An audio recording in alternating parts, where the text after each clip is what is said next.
As the final echoes of these Zen tales fade into the night, let their wisdom linger like the soft glow of a lantern in your heart.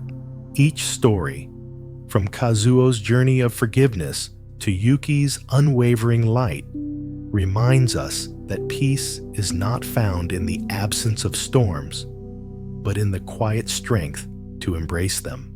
Close your eyes now. Feel the gentle rhythm of your breath, and let the lessons of the mountains, rivers, and broken bridges carry you into dreams. In this stillness, you are not alone. You are part of the eternal flow, where every step, every breath, is a return to the light within. Sleep deeply, and may your heart awaken to the dawn, renewed and serene. The Shinkyo Monastery was nestled on a high mountainside, where ancient pines intertwined, forming a deep green canopy that shielded it from the mountain winds. Stone steps, worn smooth by time, wound their way up to an ancient wooden gate. Carved deep into the darkened wood, faded with the passage of years, were three characters: stillness, emptiness, no mind. On this chilly morning, sunlight filtered through the leaves, dappling the moss-covered gravel path and reflecting off glistening dewdrops on the bamboo stalks. Time itself seemed to stand still here, broken only by the distant chime of a temple bell echoing from the meditation hall within, mingling with the sigh of the wind through the pines. Inside the monastery, the elderly Zen master, Ryusho, sat on the wooden veranda, his eyes half closed, as if merging with the breath of the earth and sky. His breathing was slow and steady, like gentle waves lapping a distant shore. His face, though deeply etched with the lines of time, radiated a serenity like the surface of a calm lake. At his feet, small stones formed a circle around an incense burner, from which a light wisp of smoke curled upwards, carrying the gentle fragrance of sandalwood. While Ryusho was absorbed in meditation on the other side of the mountain, a young man named Kazuo walked along a narrow forest trail. His steps were slow but heavy, as if each one carried a deep, bleeding sorrow. From a small, remote fishing village by the sea, where Kazuo was born and raised, he had crossed mountain ranges and traversed mist-covered valleys, all to reach Shinkyo Monastery, a place where he hoped to find answers to the questions that burned within him. Kazuo was no stranger to pain. He had spent his childhood by the salty sea, where his father, a resilient fisherman, had been lost in a great storm. From that day on, his mother withdrew into herself like a fading twilight, and Kazuo had grown up amidst the mournful crash of waves and the pitying glances of the small fishing community. He learned to suppress his feelings, to hide his sorrow behind a forced smile, to stand firm against the whispers around him. But no matter how hard he tried, the deep wounds in his heart refused to heal. His childhood best friend, with whom he had climbed trees to pick berries and flown kites on the beach, had betrayed him, abandoning him in a deal known to the entire village. The woman he loved most, whose smile was like the morning sun, had left him for a wealthier man. Kazuo no longer believed in friendship, no longer believed in love. He withdrew into himself, living quietly in the fishing village, mending nets by day and gazing out at the distant sea by night, searching for something he couldn't name. There were nights when the sea breeze whistled through the cracks in his door, and Kazuo would listen to the crashing waves, asking himself, why do people come and go in my life like white-capped waves? Why do some leave light, while others bring only darkness? And why do I still yearn, still resent, still find myself unable to let go? These questions, like sharp pebbles in his shoes, made every step he took on life's path a painful one. Then, one moonlit night, as he stood on the shore, looking towards the horizon where the sea and sky merged, Kazuo remembered the story of Shinkyo Monastery. The village elders used to say that on that mountain lived an old Zen master who could illuminate the souls of the lost. Without hesitation, Kazuo packed some dried provisions, took a small cloth bundle, and left the village before dawn. Throughout his long journey, he faced loneliness and fear, sleeping under trees in the forest at night, hearing the howl of the wind and the distant cries of wild animals. He would curl up, painful memories flooding back like cold waves. At times, he wondered if he was running from his past or searching for answers. Was he seeking the Zen master or just trying to escape his pain? But every time he thought this, he remembered his kind father's eyes, his mother's radiant smile by the hearth, and his heart would beat a little stronger, urging him onward. When the monastery gate appeared before him, Kazuo stood for a long time, inhaling deeply the fragrance of wild grass and the scent of incense wafting from within. He touched the gate, feeling the rough texture of the wood, then gently pushed it open. In the quiet courtyard, his footsteps echoed softly on the white gravel, mingling with the chirping of birds in the bamboo. Ryusho was still there, on the wooden veranda, his serene gaze fixed on Kazuo. "Master, I have traveled far to find this place. I don't know what I'm looking for. It's just that my heart is filled with so much pain, so many questions. Why do the people I love most hurt me? Why can't I forget the past? And how can I forgive others and myself?" Ryusho looked at Kazuo for a long time, his deep eyes seeming to reflect the entire mountain forest. Then he spoke slowly. "Kazuo, do you hear the wind blowing through the pines? The wind blows without choosing its direction, without clinging to any branch, without rejecting any falling leaf. It simply blows. So too, human life is a stream of impermanence. Those who come and go in your life do so because of karma. No one appears by chance. The person who hurts you is teaching you a lesson about acceptance and letting go. The person who brings you happiness is reminding you of the nature of love. But all are merely waves on the ocean of your mind." Kazuo fell silent, his eyes welling with tears as the words sank deep into his mind. He closed his eyes, listening to the wind rustling through the bamboo, feeling his breath merge with the breath of the earth and sky. The light is not outside. It is the light of inner awakening. Kazuo sat in silence for a long time, listening to the distant temple bell. He felt as if he were sitting deep in a forest, by a stream, listening to the wind whisper untold stories. In that moment, he no longer felt alone. Take each step, feel each heartbeat, and remember that you are not alone. Every person you meet on life's path carries a lesson.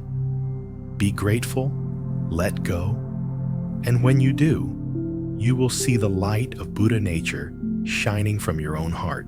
"Take a walk around the lake before you leave," he said, his voice as light as a breeze. "There, you will see something important about yourself." Kazuo looked where he pointed. The gentle afternoon sun stretched across the stone path, strewn with dry leaves, scattering golden spots on the soft green grass. He slowly rose, bowed to the old Zen master, then walked away, a warm stream seeming to flow gently within him.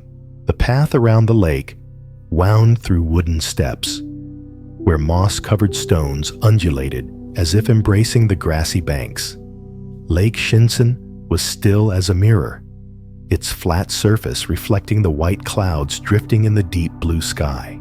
A gentle breeze rippled the water, as if the waves in Kazuo's heart were also subsiding, calming down. He walked slowly, his eyes immersed in the peaceful scenery. Small birds flew around the lake, chirping as if conversing with the wind. The sound of water flowing from a small stream into the lake echoed like a bronze bell, gentle and serene. Kazuo felt each breath harmonize with the wind, each footstep on the earth awakening his own presence in this moment. When he stopped by the lakeshore, the reflected light illuminated a small stone near the water's edge. It was a smooth, oval-shaped stone, its gray surface polished as if by centuries of flowing water. Kazuo bent down, picked it up, and felt its coolness in his palm. He remembered Ryusho's words, "The person who hurts you is teaching you a lesson about acceptance and letting go." And now, this stone seemed to whisper something deeper to him.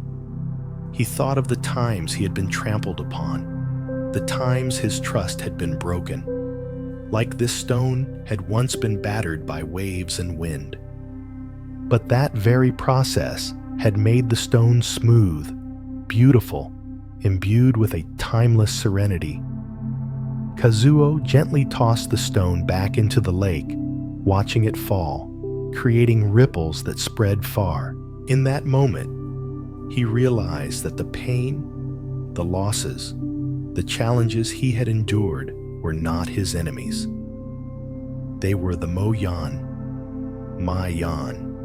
grinding, polishing process that made his soul resilient and profound. And when he learned to let go of resentment, to forgive and be grateful to those who had hurt him, his soul would become as clear as the lake, reflecting the light from the sky. Kazuo stood there, silent amidst the tranquil mountain forest, listening to the rustling wind and the gentle lapping of water against the shore. He no longer felt like a lost soul in the world, but a part of the vast flow, where everything comes and goes, like the wind, like the clouds, like the lake waves. Ryusho's teaching echoed in his heart. The light is not outside, it is the light of inner awakening. Kazuo understood that only by accepting the flow of life, letting go of the past, and embracing the present, could he continue on the path ahead, lightly, mindfully, and full of love.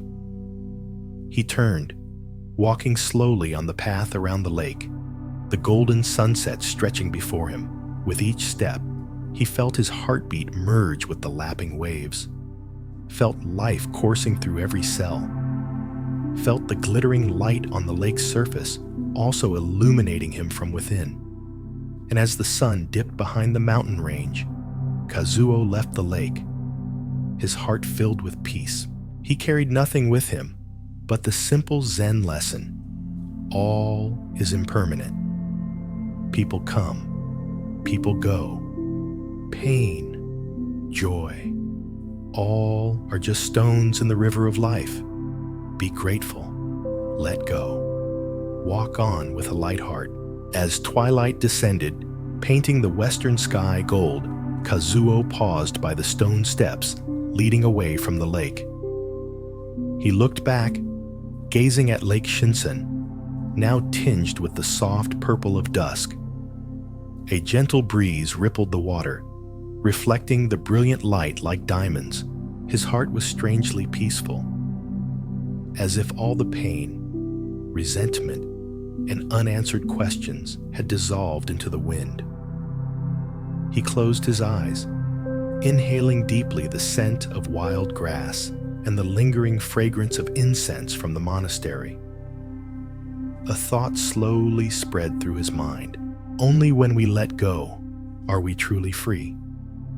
Only when we accept ourselves and others can we move forward with a tranquil heart? When he opened his eyes, Kazuo saw before him the small path through the forest, where the sunset light touched each leaf, creating spots of light like lanterns guiding the way. He walked on, his feet light as if no longer burdened by worries. Each step was a breath, a full presence in the moment. On his way back, Kazuo remembered Ryusho's words: carry mindfulness in your breath. Let each footstep be a reminder that you are living, present, and free. He stopped on the path, bowed his head slightly, listening to his heartbeat merge with the sighing wind through the pines. In that moment, he realized that all answers lay not in some distant place, but right here, in this moment, in every breath and footstep of his own. As the sunset faded, Kazuo continued walking, his figure blending into the deep green of the mountain forest. His light footsteps echoed on the dry leaves, like the gentle prelude to a wordless Zen song. His soul was light, as if he had just set down heavy stones to embark on a new journey, a journey of light, awakening, and compassion. You too can pause right now. Close your eyes, relax your body, inhale deeply, feel the air fill every cell, then exhale gently. Let the wind carry away your worries. Listen to the wind around you. Feel your heartbeat and recognize that you are here in this very moment. Let go of your burdens. Let each step you take become a walking meditation. Let each breath you take become the light illuminating your own soul. And when you open your eyes, the world will seem lighter, clearer, because that light has dawned from within you. As the dim light of the Zen night continued and Kazuo departed, a new figure appeared in the garden, filled with flowers and dew-laden leaves.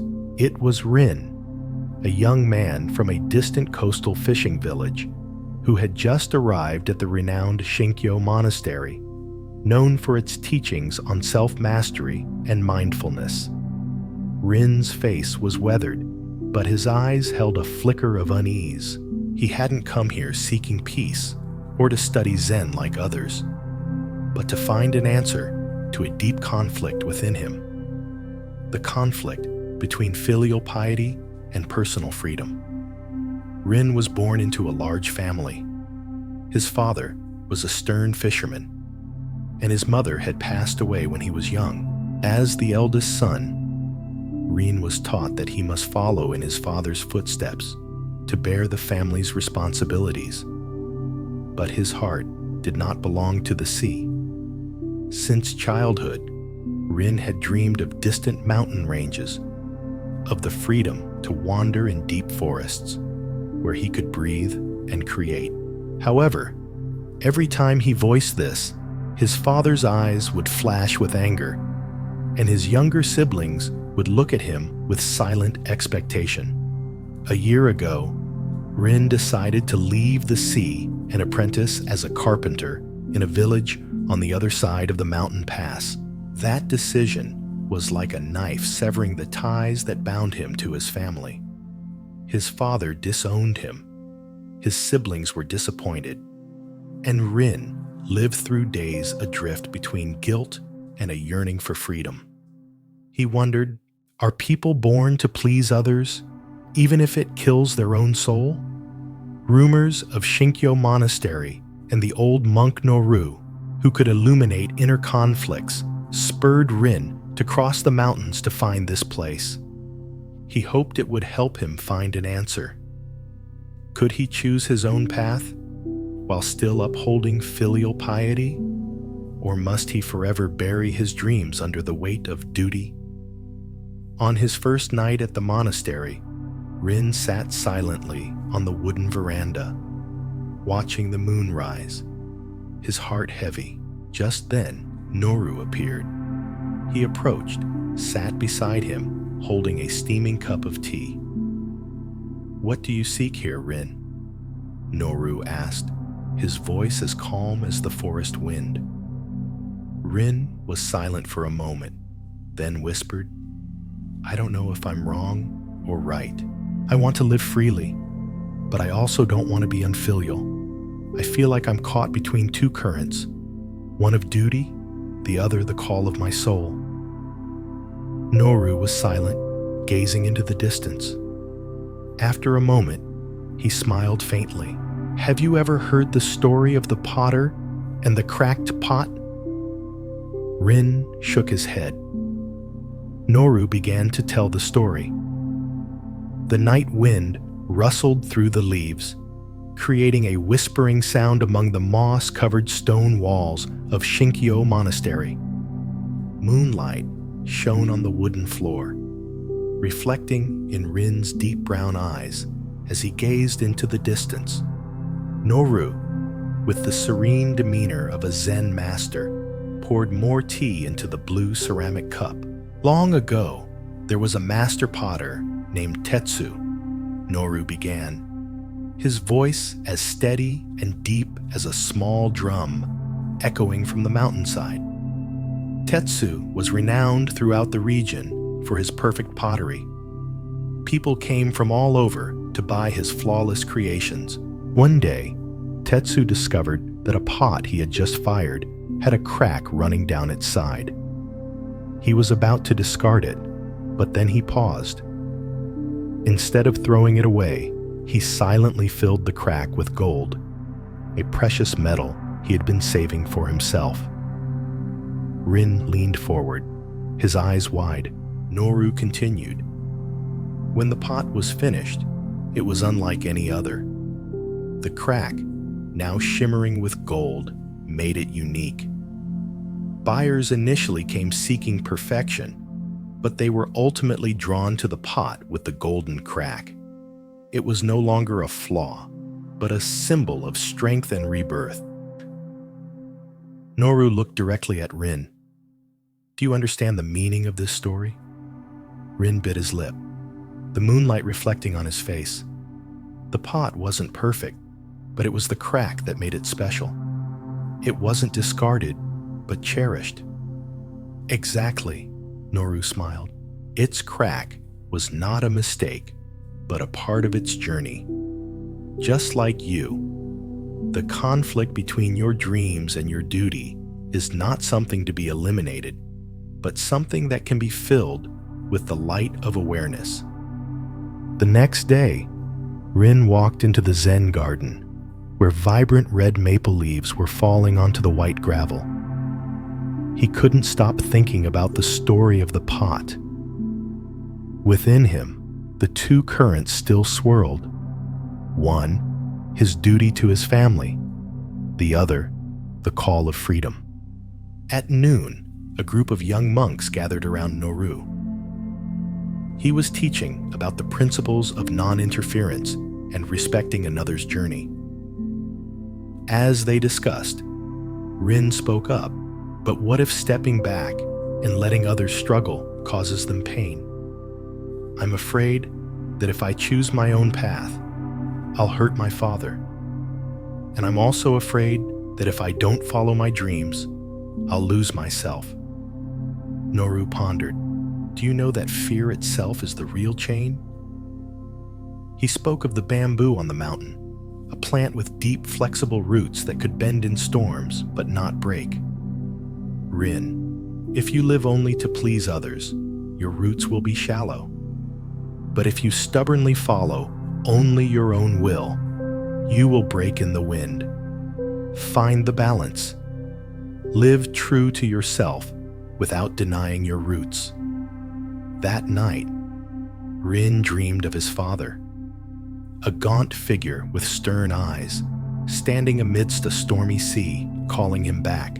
On the shore was the image of a child, himself, running towards a lush green forest where birds flew freely. His father's call echoed, pulling him back, while the birdsong carried on the wind. Rin woke with a start, cold sweat on his forehead. He felt heavy, yet at the same time, a faint light flickered. He realized he didn't have to choose one side, but find a way to harmonize them. The next morning, Noru led Rin to a mountaintop where an ancient pine tree grew alone on a cliff. He pointed to the tree and said, "This tree has survived centuries of storms, not through its strength, but because its roots cling deeply to the rock. It doesn't fight the wind. It bends with it. It doesn't abandon its roots, nor does it let its roots hold back its growth. You too, Rin. Return to your father, not to carry the burden as before, but to tell him that you have grown, that you will walk on your own 2 feet, and that you will not forget your origins. Let your freedom become a light for your whole family." Rin felt tears welling up. He understood that filial piety wasn't about abandoning oneself to please others, but about living authentically and becoming an example for others to follow. The day Rin left the monastery, dawn illuminated the trail. He looked back at Shinkyo Monastery one last time, his heart light. He would return to his village, not to surrender to fate, but to build a new life. A free carpenter who had not forgotten his roots. He knew his father wouldn't accept it easily, but he also knew that time would show his father. Freedom and filial piety are not contradictory if one walks the path of truth. As he walked, Rin heard Noru's voice echoing in his mind. Be the cracked pot, filled with the gold of your own experience, and let that light illuminate the path for others, including your father. As the faint light of morning shone through the old pines of Shinkyo Monastery, Rin immersed himself in the cool mist. The echo of the story about the cracked pot still resonated in his mind, no longer a distant metaphor. It had become an inner calling. After an early tea, Rin left the meditation hall, taking the mountain path back to his village. He didn't inform Noru. Noru had once said, "Some journeys must be made in silence. Sometimes, only we can hear the call of our own heart." On the way back, the scenery gradually shifted from high mountains shaded by pines to lush green terraced fields. Rin walked slowly, his heart heavy and full of apprehension. He feared the moment of confronting his father, the man who had raised him with calloused hands and shoulders stooped from burdens. When Rin reached the village, the sky had turned purple. Lantern light cast a dim glow on the small path leading to the old house. His father, Sadao, was sitting on the porch, his back against a wooden pillar, his eyes gazing distantly at the rice fields.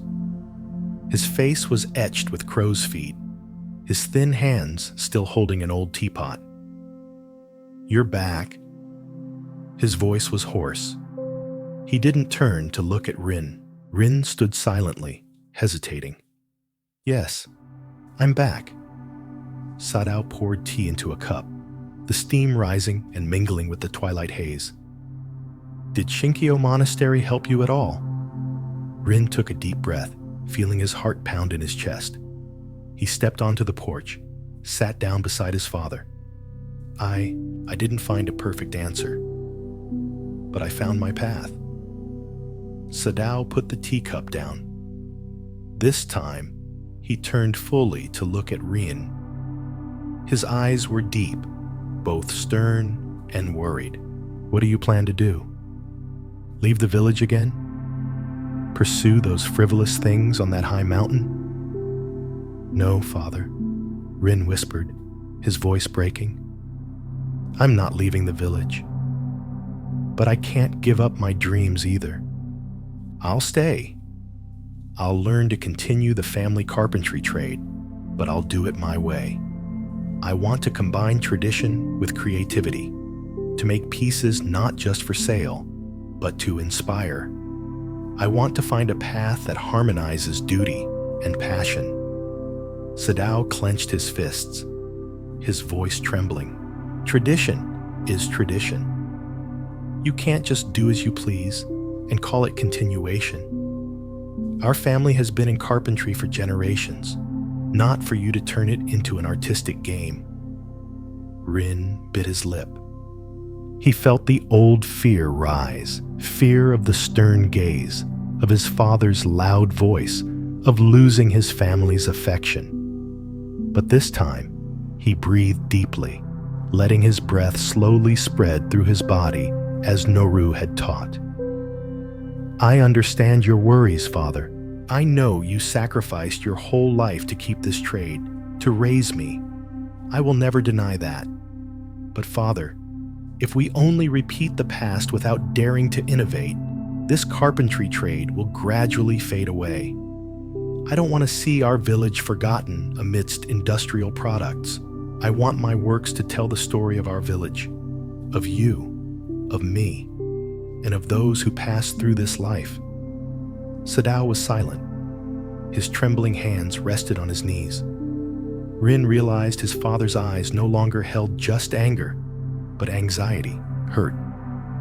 That night, Rin lay on the bamboo bed in his old room.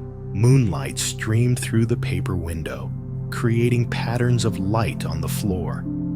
He dreamed he was standing in a field of golden rice, and in the distance, his father's figure was kneeling beside a broken wooden bridge.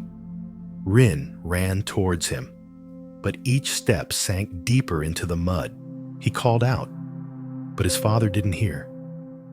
Then, from the mud, another hand reached up. It was himself, the Rin of his childhood years, taking his hand and whispering, "Walk on your own.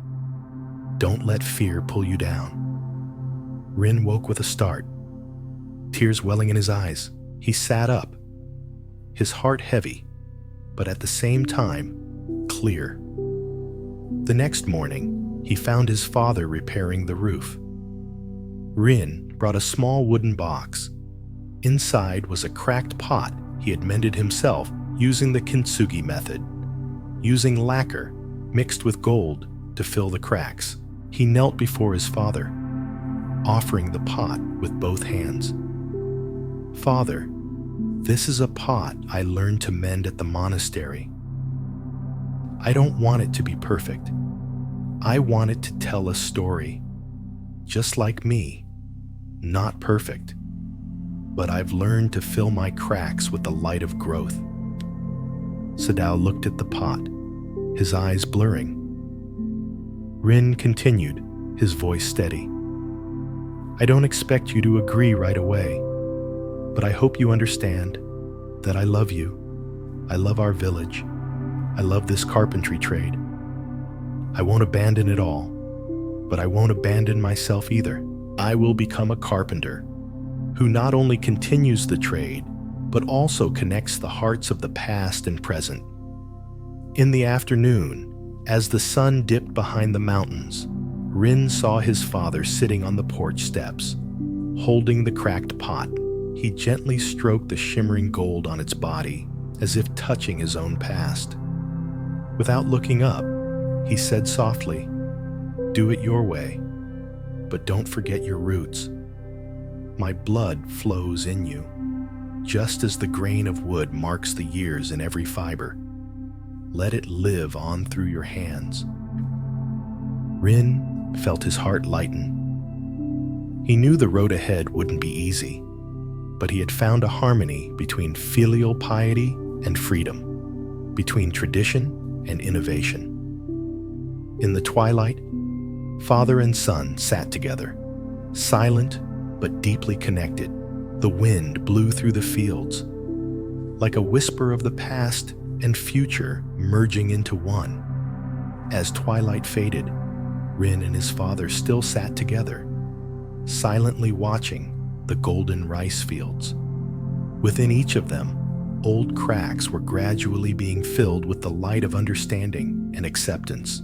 However, As night fell, Sadao suddenly stood up, holding the kintsugi pot Rin had mended. "Son, perhaps I need to tell you a story," he said, his voice deep but trembling. Rin looked up at his father, seeing his distant gaze as if peering through layers of time.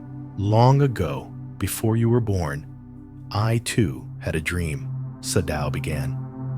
"I once wanted to be a wood sculptor, not just making functional things, but creating works with soul, embodying the craftsman's life." Rin was stunned.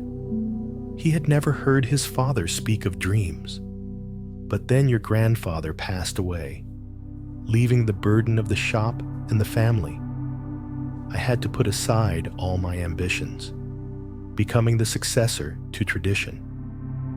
I bound myself to old forms, not because I lacked ideas, but because I feared that if I ventured out, I would shatter everything. And so, I became a cracked pot, but I didn't know how to fill it with gold like you." He clutched the pot in his hand, his voice choked. "I was afraid when I saw you daring to do what I didn't dare, and instead of supporting you, I dismissed it to protect what I called tradition. But in truth, I was the one clinging to the past, not allowing it to grow." Rin felt his heart ache. He stood up, walked closer to his father. "You don't need to blame yourself. It's thanks to you that I understood the strength of tradition. But I also learned that tradition is not endless repetition, but a continuous flow where each generation leaves its mark. You are not a broken pot, Father. You are a strong root. And though there are cracks, you are still the place from which future generations can rise." The silver moonlight shone on father and son, reflecting a shimmering light on the surface of the kintsugi pot. Both were silent, but the silence was no longer heavy. It was like the quiet moment of meditation, when everything is let go, leaving only pure presence. "Son," Sadao said softly, "the Buddha once taught that, like water, life must know how to flow, to bend with the terrain, neither confronting nor avoiding. I tried to keep everything unchanged, like clutching a handful of sand. The tighter I squeezed, the more I lost. But you taught me that sometimes letting go is the way to hold on to what's most important." Rin bowed his head, his heart filled with gratitude. "Father, I will continue that flow, not by destroying tradition, but by allowing it to breathe, allowing it to flow through me, carrying what you have taught and what I find on life's path." As night deepened, father and son returned to the old house, where an oil lamp cast a soft yellow glow. In silence, they rearranged old wooden statues made by his grandfather and began sketching new ideas for the workshop. No promises were spoken, but Sadao's gaze had softened, as if acknowledging that time cannot be turned back, but people can choose how to move forward. In the darkness, Rin looked up at the starry sky, whispering to himself, "The flow of tradition and innovation will continue. And perhaps Father's story has only just begun." Yim. In the quiet night, as Rin and his father were arranging his grandfather's old wooden statues, a thought suddenly struck Rin.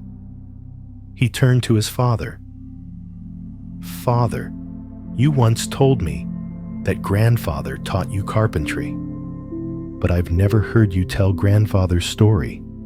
Why did he become a carpenter? And how did his life connect with others in that way?" Sadao smiled faintly, his eyes gazing into the distance, his voice deep and warm, yet filled with untold stories. "Your grandfather, Akio, wasn't born a carpenter, Sadao began, his voice slow, as if touching old memories. He was once a young man wandering the mountains, with no home, no purpose.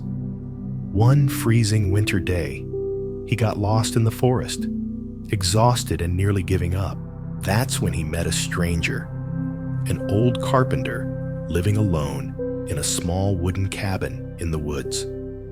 The stranger didn't ask Akio where he came from, nor did he judge. He silently invited him into his home, gave him hot porridge, and warmed him by the fire. Akio, at the time, didn't understand why a stranger would save him without asking for anything in return. But that unconditional kindness deeply touched his heart. When Akio recovered, the old man told him, "If you don't know what you want, try listening to the call of the wood. It will teach you how to understand yourself." At first, Akio didn't understand the meaning of those words, but every day, the old man patiently guided him on how to cut, carve, and listen to the wood. Akio, who was stubborn and full of doubt, often argued with the old man, even getting angry and leaving. But then, with a carving knife in hand, he realized that imperfect scratches created a unique surface, and the cracks in his heart were the same. They could become meaningful lines if he learned to accept and love them. One day, when Akio had become skilled in carving, the old carpenter told him, "That ancient birch tree out there has stood firm through many storms, and it remains strong because of the wounds on its trunk." The people we meet in life, even if only fleetingly, can be like that tree. They don't enter our lives by chance. They are mirrors for us to see ourselves, guides when we are lost. Those words were like seeds falling into Akio's heart, slowly sprouting over the years. He understood that the old man, the stranger in the forest, had appeared to save him not only from a cold death, but also from the rut of a doubtful soul. One spring, the old man passed away quietly under the birch tree, leaving Akio the small wooden cabin and a box of carving tools. In that box, Akio found an old piece of paper with the words, "Each person's life is a piece of wood. No one can carve it for us. But sometimes we need a skilled craftsman to help us recognize the hidden shape within." Akio didn't cry. He bowed his head in gratitude to the nameless teacher, then decided to leave the forest, returning to his parents' village to open a small carpentry workshop. He not only carved wood, but also passed on to his students a philosophy of life. The people who enter our lives are not random. They are important pieces, and though they come and go, each leaves an indelible mark. Sadao stopped his story, looking at Rin with deep eyes. "I believe your grandfather didn't meet that old carpenter by chance, just as you didn't meet me, and I didn't meet you. We are all important pieces in each other's lives. And then, when you teach your students, you will become a piece in their journey." Rin nodded silently. He knew that the flow of connection, of deep, unspoken relationships, would continue, not just through carpentry, but through the very way people treated each other.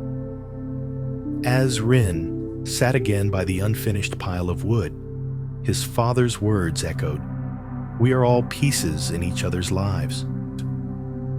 He couldn't help but think of the young apprentice from Shinkyo Monastery, Kai, who had entered his life quietly, but brought with him winds of unpredictable change. Kai was an orphan, raised in Shinkyo Monastery on the mountainside. The monks nurtured him, educated him, and trained him amidst the serene landscape of pine forests and rocky mountains. But despite all that guidance, Kai always carried a restless fire within, an unspoken question about himself. Who am I in this vast world? Why do I always feel like I don't belong anywhere? One day, as Kai was sweeping the meditation hall courtyard, an elderly monk named Master Rico approached him. He placed a hand on Kai's shoulder and said softly, "You have studied diligently, Kai, but sometimes, to understand yourself, you need to step outside this safe door." A few days later, Kai was sent to Rin's carpentry workshop to learn the trade. Initially, he thought it was just another monastery challenge, learning a new skill to train his mind. But from the very first day, Kai noticed something different about this workshop. It wasn't just the sound of chisels and saws, but the atmosphere of respect between Rin and the other apprentices. Here, everyone was listened to. No one tried to force anyone into a specific mold. Kai remembered Master Rico's words. Stepping out is not just leaving a place, but opening the ajar door in your soul. One evening, Rin assigned Kai an important task: to carve a wooden door for a new village house. Kai had seen Rin carve wood with patience and skill, but this time he felt immense pressure. He wanted to prove himself, to show Rin and the other apprentices that he was worthy. In his stress, Kai carved too forcefully, the lines becoming stiff and rough. Rin came to his side, gently saying, "Kai, you're trying to make the door perfect, but a door doesn't need to be perfect. It just needs to open for the light to pass through." Kai, angry, felt Rin was lecturing him. He stormed out, sat on the steps, watching the silver moonlight bathe the workshop. That night, rain poured down the mountain and a strong wind blew. Kai, out of pride, hadn't closed the workshop door. The wind swept in, knocking over wooden statues, damaging many pieces the apprentices had painstakingly created. The next morning, Rin didn't blame Kai. He simply invited him to help clean up, piece by piece of broken wood. Kai felt ashamed, but also realized that his own arrogance and lack of respect had caused consequences for others. When everything was tidy, Rin handed Kai a piece of broken wood, saying, "The door you make is not just for closing, it's the door of your heart. When you shut it out of fear, you lock yourself in darkness. But when you open it, even slightly, you allow light and even storms to enter. And only when you learn to stand firm in the storm will you understand true freedom." Kai bowed his head, tears streaming down his face. He understood that he hadn't come to this workshop by chance. Rin was not just a trade master, but a mirror reflecting his fears and hopes. And the storm last night wasn't just an accident. It was a lesson about letting go of control and accepting failure. Kai decided to stay at the workshop, not just to learn a trade, but to learn how to open the door of his soul.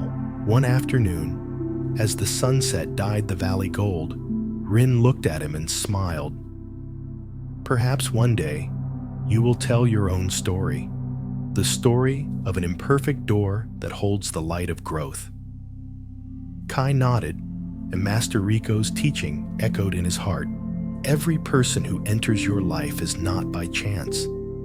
They are the door leading you to self-understanding. After his days at Rin's workshop, Kai gradually understood the profound meaning of the door life had placed before him. One morning, as sunlight filtered through the pine groves, he decided to return to Shinkyo Monastery, carrying in his heart the story of light, storms, and an imperfect door. Kai returned to the monastery on the mountainside, where moss-covered stone steps led to the ancient wooden gate. But this time, he was no longer the bewildered young man. Each step on the ancient stones seemed to echo the beat of gratitude for both the storms and his teacher, Rin. However, as Kai entered the gate, he noticed a stranger standing before the meditation hall. It was an elderly man, dressed in a silver-gray robe, his face hinting at loneliness, yet his eyes shone with a spark of hope. The man's name was Joran, a merchant who had abandoned his career to seek the monastery, carrying a deep regret. Joran had once been successful, possessing immense wealth, but had lost his family and himself. He told Kai, "I came here to find an answer. Why? When I had everything, did I still feel empty? And why did everyone I loved leave me as if I had personally closed their doors?" Kai realized that Joran was standing before his own door, a door that could not be opened by strength or power. Kai invited Joran to join him by the stream behind the meditation hall, where water flowed over ancient, unyielding stones. There, they sat together, Kai listening to the stream's gentle murmur, like nature's whisper. "Joran," Kai said softly, "when we try to hold on too tightly, everything slips through our fingers. Like the stream water, we cannot grasp it. We can only let it flow through our hands, let it find its own way." Joran was silent. After a long pause, he whispered, "But I don't know how to let go. I'm afraid if I do, there will be nothing left." Kai told him his own story, about the imperfect door at Rin's workshop, about the light seeping through the cracks in the wood, and about learning to accept both light and storm. Joran sat in silence for a long time, looking down at his once clenched hands. Finally, he gently opened his palms, letting the cold stream water flow over them. Kai smiled. "Master Rin told me that only when we learn to open the door of our own heart do we allow others to enter, and do we ourselves step out of isolation. The Buddha taught, be an island unto yourself. But to do that, first, we must realize how closed off we have become." Joran said nothing, only bowing deeply before Kai, as if before a master. He decided to stay at Shinkyo Monastery to learn how to let go, how to open the imperfect doors of his own being. Kai, watching Joran's figure walk towards the meditation hall gate, realized that this encounter was no accident. The man had come to illuminate Kai himself, that everyone in his life, even those met fleetingly, left a small stone on the spiritual path he was treading. As Joran decided to stay at Shinkyo Monastery to learn the art of letting go, Kai felt a stillness settle within him. But that night, as the moonlight cascaded down the moss-covered stone steps, Kai stood on the veranda of the meditation hall, gazing towards the distant horizon. A thought flickered. "I've learned how to let go, but am I ready to step into another storm? A storm within myself?" Kai decided to leave the monastery for a time to find his answer. He carried a simple cloth bag, left through the wooden gate, and stepped into the ancient pine forest.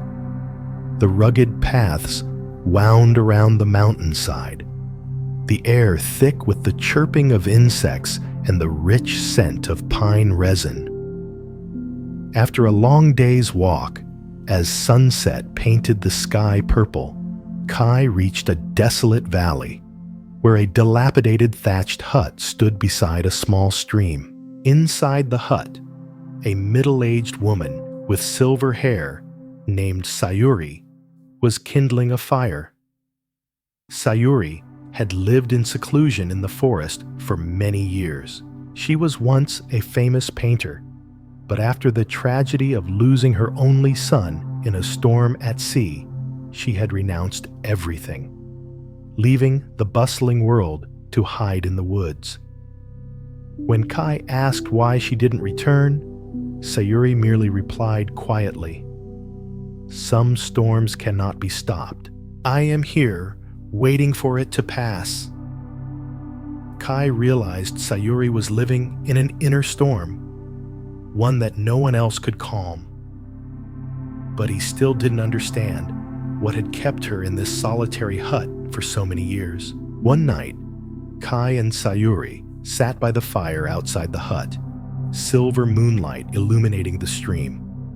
Sayuri spoke of her last painting, an unfinished depiction of a storm off the coast where her son had disappeared. Every time I pick up the brush, my hands tremble. I'm afraid that if I finish that painting, I will truly confront the loss. I'm terrified of completing it. So I stopped midway, left the world, and stayed here. Kai looked at the flickering flames, realizing Sayuri was like him, standing before an imperfect door, where pain remained untouched, where letting go was still incomplete. Kai said, "Sayuri, your painting isn't just for your son. It's also a door for you to step out of your inner storm. Just as light seeps through the cracks in wood, pain, when confronted, illuminates the path for ourselves. The Buddha taught, pain is our greatest teacher. You don't need to finish it right away. Just make the first stroke with a calm heart and let the painting guide you through the storm." Sayuri was stunned. For the first time in years, she picked up her brush, lightly touching the unfinished canvas. Moonlight streamed through the hut door, illuminating the painting, creating a soft halo. The next morning, Kai left Sayuri's hut to return to Shinkyo Monastery. He understood that letting go wasn't just about allowing others to leave, but also about bravely stepping into the storm within oneself, to realize the power of acceptance. Sayuri stood before her hut, waving goodbye to Kai. On the easel, her storm painting had a new brushstroke, the first in many years. Kai walked through the pine forest, his heart filled with a new peace, understanding that people don't enter our lives by chance. They come to teach us how to face ourselves, how to paint the picture of our lives with all its light, darkness, and storms. When Kai left Sayuri's hut, he felt his heart had become as light as a stream flowing over stones. Sayuri's unfinished painting reminded him that sometimes the greatest courage isn't running from the storm, but daring to redraw the path after it. He continued his journey, traversing mountain paths shaded by pines, seeking another answer. An answer about the flow of life. Kai reached a large river in a valley. The water flowed swiftly, creating whirlpools among large rocks. On the riverbank, he saw a boy standing quietly. The boy, Renji, was only about 10 years old, with large, round eyes filled with curiosity and bewilderment. As Kai approached, Renji asked softly, "Do you know how to cross this river? I need to get to the other side, but the current is too strong, and I'm scared." Kai looked at the rushing river, saw the rocks jutting out amidst the flowing water. He remembered how he himself had once felt bewildered when facing challenges. Kai asked, "Why do you need to get to the other side?" Renji replied, "My grandmother is over there. She's waiting for me to bring medicine. If I don't cross, she won't get her medicine in time. But I'm scared. This river is too strong." Kai understood that this wasn't just a story about crossing a river, but a story about fear and responsibility, about how a small person had to overcome a challenge bigger than himself. Kai didn't immediately reach out to pull Renji. Instead, he led Renji along the riverbank, showing him how to observe the water, how to identify shallow spots and high rocks that could serve as footholds. "Renji, this river may flow swiftly, But if you observe and step at the right time, you'll find calm spots in the current. Look at those rocks. The water seems impassable, but those very rocks will help you cross. Don't fight the current. Go with it. Renji listened, observed carefully, and with Kai, took one step at a time. The boy learned to place his feet on the rocks, moving when the water was calm. After a while, Renji made it to the other side. His face was radiant, though his legs still trembled. Kai sat down on the riverbank, telling Renji, "You see, this river is like life. If we fight against it, we'll be exhausted. But if we learn to observe, find the calm, place our feet correctly, then even a swift current can become a path." The Buddha taught, "When the mind is calm, all waters become still." Letting go doesn't mean giving up, but going with the flow of life instead of struggling against it. Renji bowed his head, feeling something profound in his heart. The boy bowed to Kai, then ran towards the small wooden house where his grandmother was waiting. Kai watched him go, his heart as light as the river after a rain. Kai looked up at the sky where white clouds drifted. He understood that the people who entered his life, from Sayuri with her unfinished painting to Renji with the rushing river, all brought him lessons. They didn't enter his life by chance. They were the stones in the river of life, the places he stepped, lessons about letting go, observation, and courage. As Kai watched Renji's small figure disappear towards the wooden house by the river, he stood up and quietly continued on the path through the valley. The sound of the babbling stream seemed to still echo in his ears, a reminder that every encounter leaves an imprint on the soul. When the sunset dyed the mountain peaks gold, Kai reached a bend where the road split in two. Before Kai were two paths.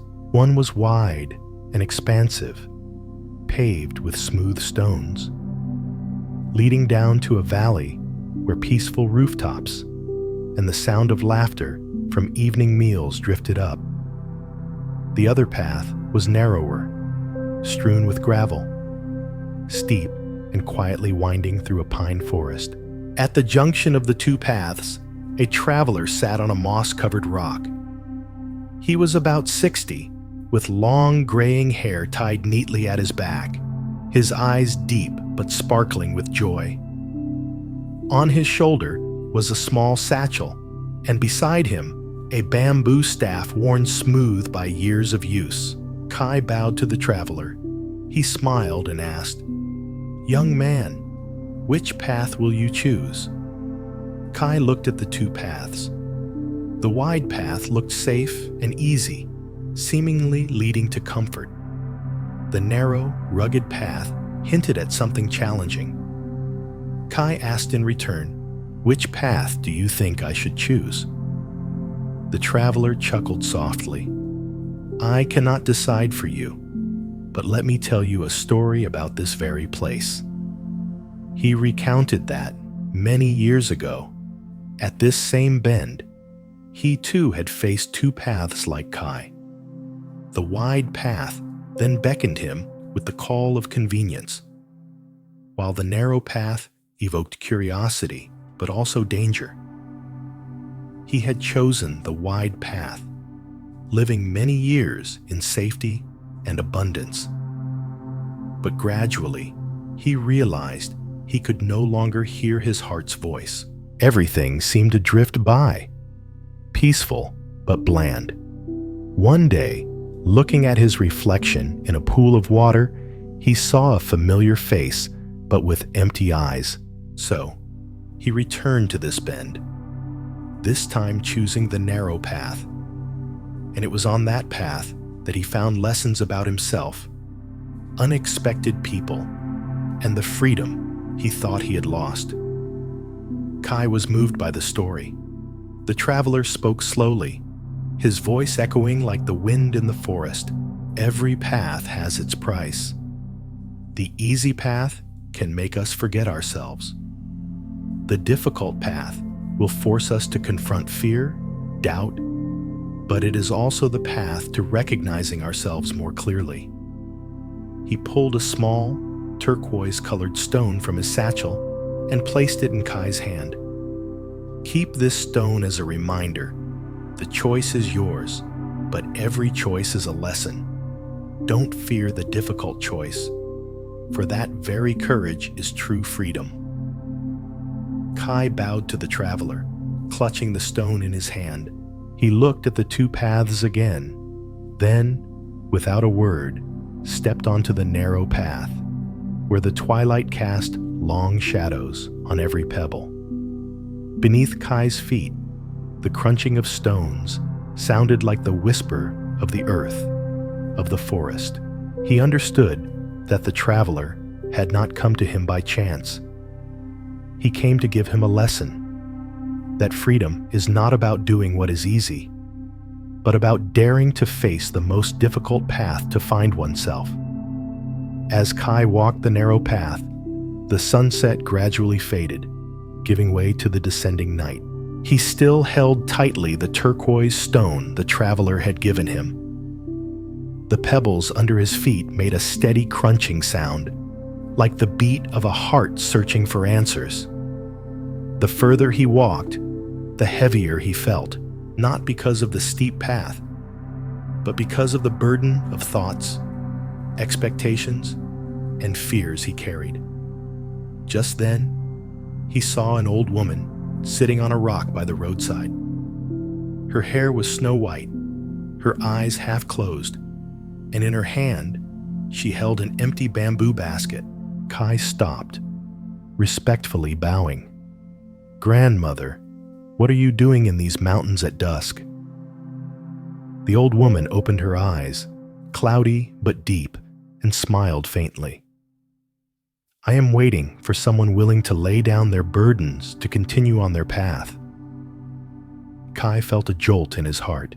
He asked, flustered, "What burdens? This path only has you and the empty basket." The old woman silently lifted the basket, letting the newly risen moon shine into it. "The burdens I speak of are not tangible things. They are the fears, expectations, and attachments that people carry on their journey. The more you carry, the slower your steps. This empty basket is a symbol of letting go. Only when you learn to put things down can you move forward." Kai pondered, his shoulders feeling heavy. He realized how long he had been trying to be perfect, never daring to let go of anything. From his family's expectations, others' opinions, to even the fear of failure. The old woman gently placed the basket in front of Kai. "Imagine each stone you are holding. Each heavy step is something you dare not release. Place each stone in this basket, and when the basket is full, try to lift it." Kai did as she said. He placed stones he had picked up along the road into the basket, symbolizing his invisible burdens. When the basket was full, he tried to lift it, but it was too heavy, impossible to lift off the ground. The old woman smiled. "That is the burden you carry. If you don't put it down, you cannot go far." Letting go is not about abandoning everything, but about choosing to keep what is truly important. As for the rest, let the wind carry it away. Kai was silent, slowly taking each stone out of the basket until it was empty. This time, he could easily lift it. The old woman said, "The Buddha taught that grasping too tightly only brings suffering.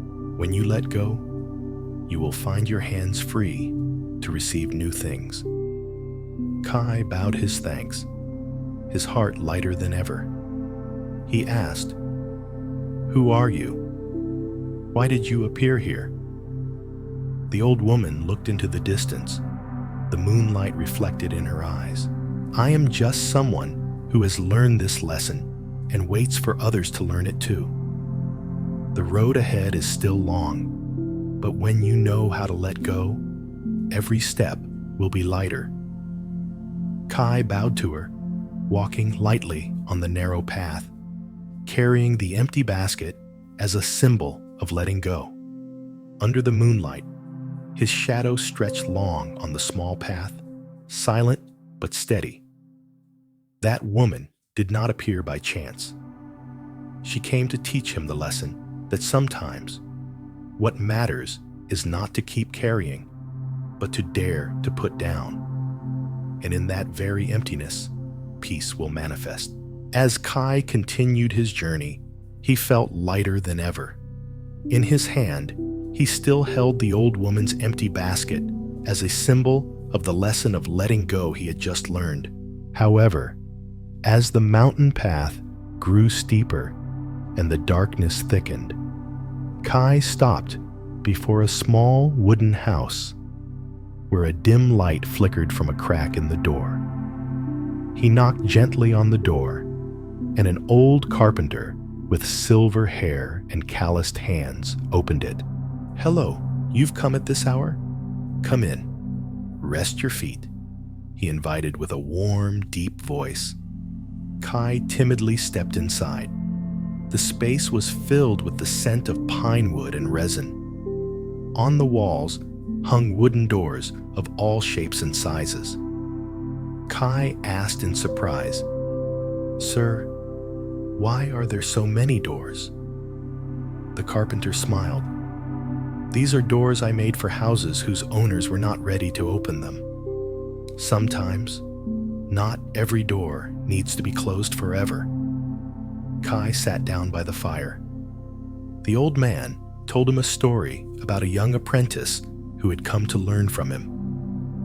That apprentice was very talented, but he was always impatient. He wanted to do everything at once: build houses, make doors, install locks, and when he faced difficulties, he lacked the patience to wait for the right moment.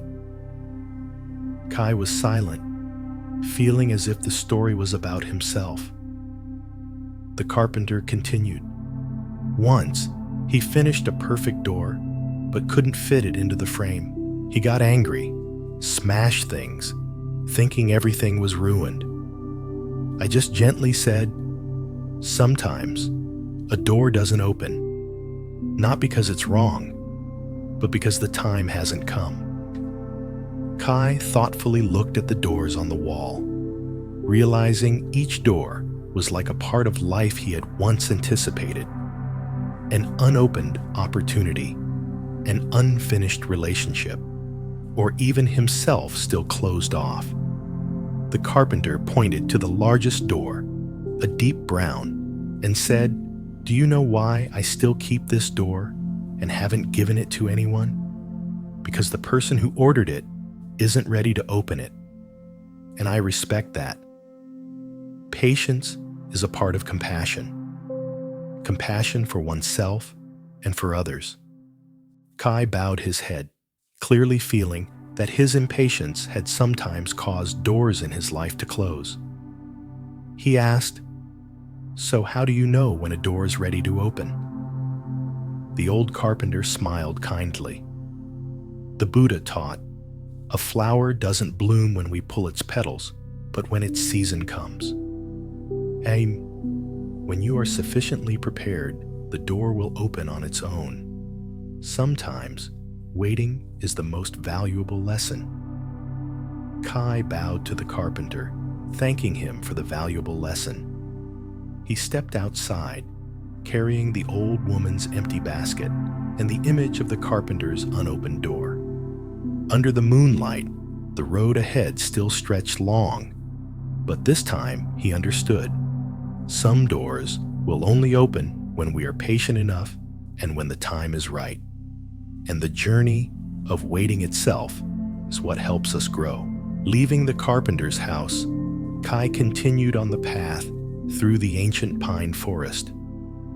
The silvery moonlight shone down on every branch, sparkling on the thin layer of dew. The mountain wind rustled like a distant whisper. Suddenly, Kai heard soft music wafting through the air as if woven from wind and mist. The music led Kai to a rounded mountaintop where a blind man sat beside a shamisen, his hands gliding over the strings with rare finesse. Kai greeted him softly. "Hello, sir. Your music is beautiful. It makes me feel like I've stepped into another world." The musician smiled kindly. "Thank you. This music is not just to be heard with the ears, but to be felt with the heart." Kai sat beside him, listening in silence, but after a few introductory phrases, the musician stopped, the strings falling silent. "Why did you stop playing?" Kai asked, feeling a sense of disappointment. The musician slowly said, "When the music stops, that's when the real music begins. There are melodies that cannot be heard by the ear, but only listened to with the heart. I stopped playing so the listener can hear their own music." Kai closed his eyes, trying to feel. In the stillness, he began to notice the sound of the wind, the whisper of the leaves, the beat of his own heart. He noticed each breath, each tiny vibration that had previously been drowned out by the noise of the world. The musician said softly, "In life, many people are busy listening to external sounds, the voices of others, the call of fame, the clamor of thoughts. They forget to listen to the inner sound, the true voice of their soul." Kai whispered, "I've always tried to find answers from the outside, from others, from tangible things. But perhaps it is in silence that the answers appear on their own." The musician nodded. The Buddha taught, "Silence is the language of consciousness. Learn to listen to it. When the mind is still, we can hear the call of inner wisdom, and that is true music." Kai stood up, bowing to the blind musician. On his way down the mountain, he no longer heard the shamisen, but in his heart, a quiet, gentle melody played, guiding him forward. Under the moonlight, Kai realized, only when we are silent long enough can we hear the true voice of our heart, and sometimes it is not the instrument, but the heart itself that is the most perfect instrument. After parting with the blind musician, Kai continued his journey. The moon still hung high, casting its silver light on every gravel-strewn path. He followed the mountainside, where moss-covered stone steps lay. A gentle fragrance wafted on the wind, the scent of wildflowers and damp earth, leading him to a small mountain garden.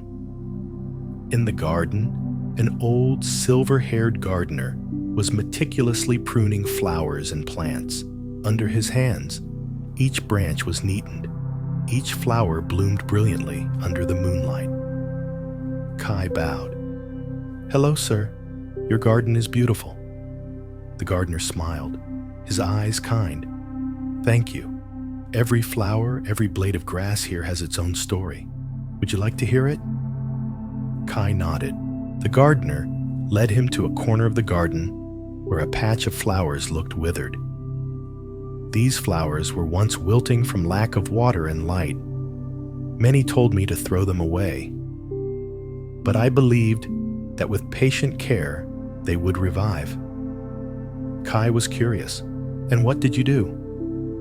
The gardener gently replied, "I cut off the dry branches, watered them, fertilized them, and waited.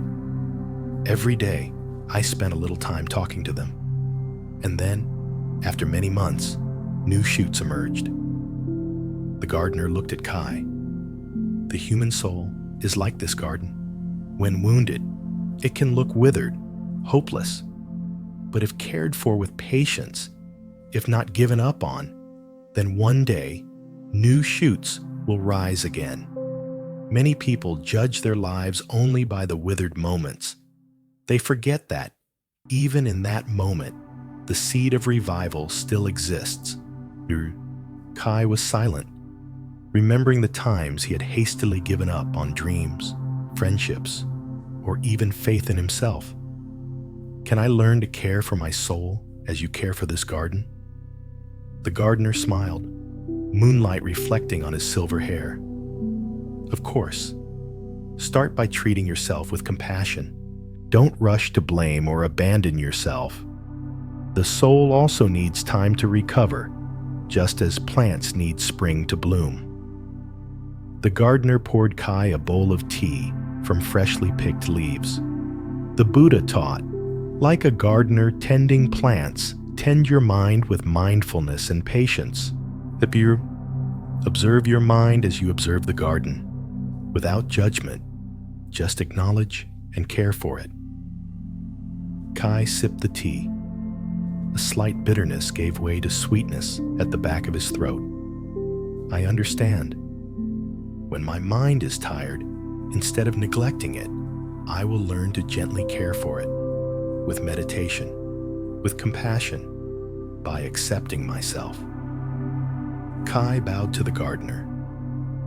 As he left the garden, moonlight stretched across the stone steps leading down the mountain. In his heart, a reminder echoed. Every soul, no matter how wounded, can revive when cared for with patience and compassion. Become the gardener of your own soul. As Kai left the mountain garden, the gardener's teachings still echoed in his mind. He followed a small path leading down to a valley hidden among the mountains. Silver moonlight covered everything, illuminating the small houses of a village specializing in glassmaking. A fire blazed from a distant glass-blowing workshop, casting a glittering light against the night sky. Kai entered the glass-blowing workshop, where the flickering fire illuminated the face of an elderly artisan named Akio. His hands were carefully rotating a molten glass tube, blowing gentle puffs of air to shape a delicate vase. Recognizing Kai, Akio smiled. You've come here in the dead of night. Are you searching for something? Kai looked around, seeing a newly completed vase that had cracked and broken when placed on the rack. He sighed. I just feel my life is like that vase, easily shattered when facing challenges. Akio put down his blowpipe, looking directly at Kai. Do you know why that vase broke? Kai guessed. Because it was weak, fragile. Akio shook his head. No. It broke because it was made too perfectly, too tense. When it encountered sudden change, it had no resilience. Do you know the art of kintsugi? It's how the Japanese heal broken pottery by filling the cracks with gold, turning imperfections into part of the beauty. The soul is the same. When we accept our wounds, we not only heal, but also become more beautiful, more profound. Kai was moved, but I'm afraid of being hurt. Afraid those cracks will make me weak. Akio smiled faintly, the firelight reflecting in his eyes. Weakness is not falling, but refusing to look at the wound. When we accept it, we learn to stand up stronger. The Buddha taught, every crack is a testament to the journey of life, and it is through these cracks that light enters the soul. Kai left the glass-blowing workshop with the gold-flecked, cracked glass in hand, a new understanding dawning within him. Under the bright moonlight, he continued on the small path leading east, where the mountains faintly revealed the silhouette of an ancient silk-weaving workshop. This small workshop belonged to an old woman named May, famous for her exquisite silk, as smooth as morning dew. "You carry the light of glass and the cracks of gold," she said. "But to create a durable fabric, you need to learn to weave each thread of yourself." Kai tried to weave a piece of cloth, but the threads kept breaking and tangling. Frustrated, he threw the loom aside. Why is it so difficult? Why can't something seemingly simple be completed?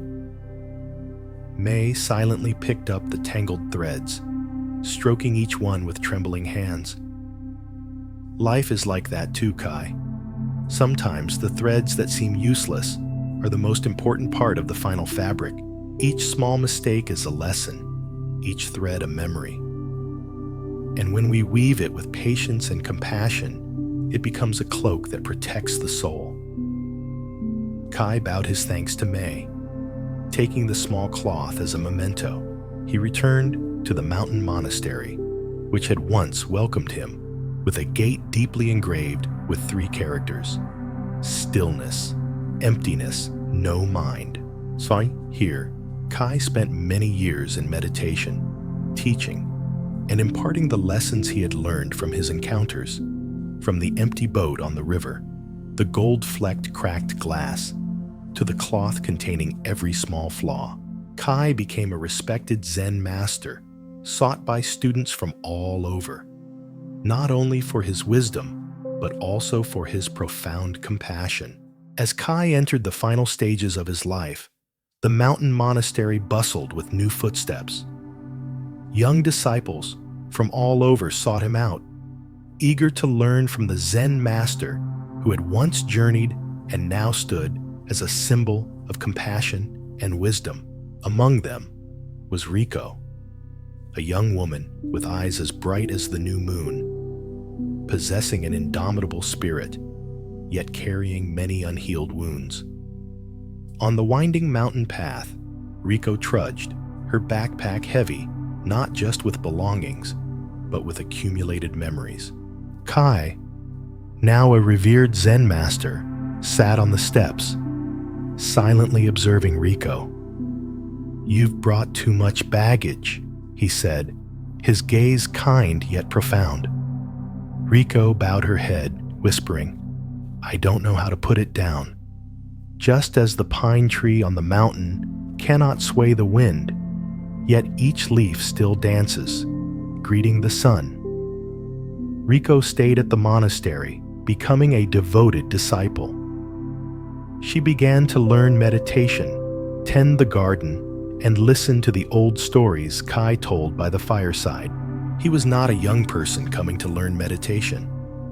Toma had once been a wealthy merchant, owning many shops throughout the major cities.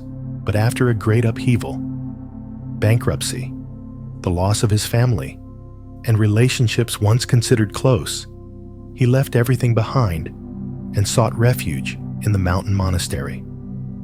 Kai welcomed him with a simple statement: "You have come here not to flee, but to return. In here," Kai said, "you will find nothing but yourself." Initially, Toma couldn't bear the silence of the room. He recalled lavish banquets, cunning negotiations, deceitful promises.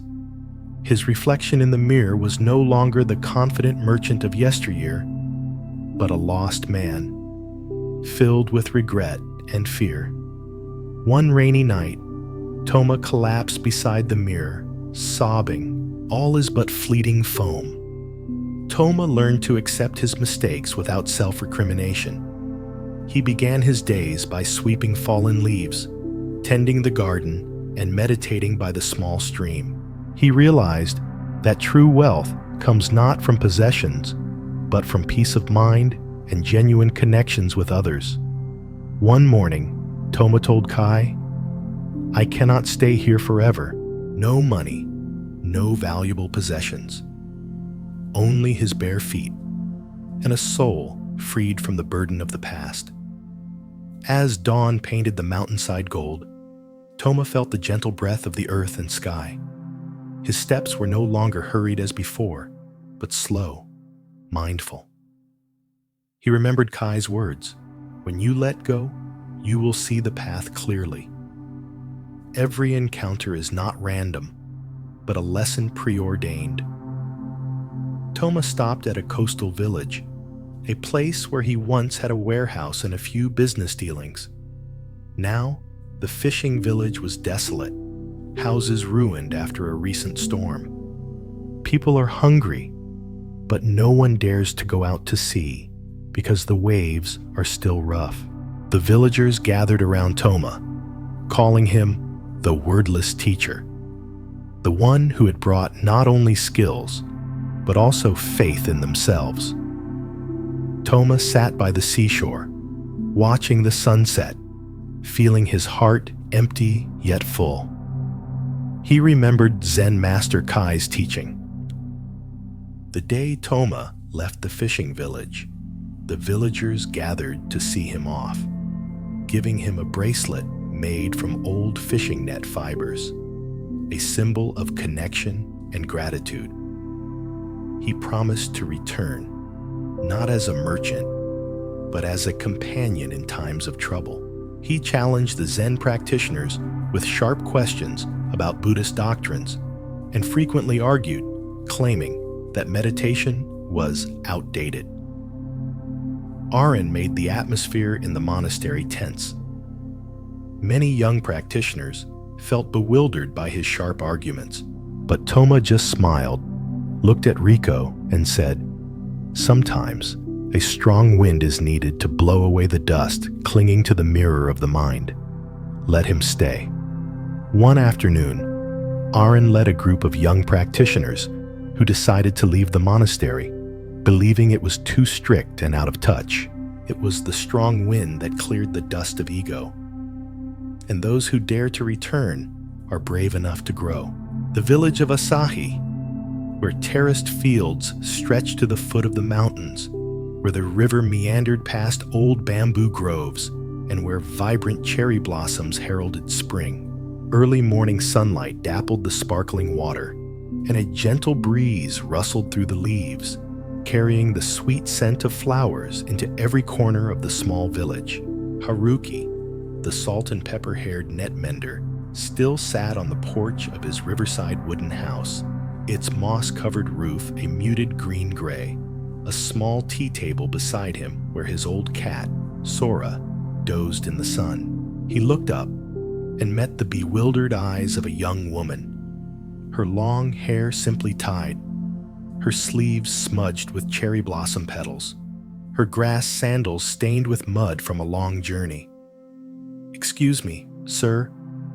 I'm lost." They cling not only to the earth, but also to the minds of passers-by. Both Haruki and the girl turned in surprise. An elderly man in a rough-spun coat, holding a bamboo staff, his hair streaked with silver, but his eyes bright and his smile kind.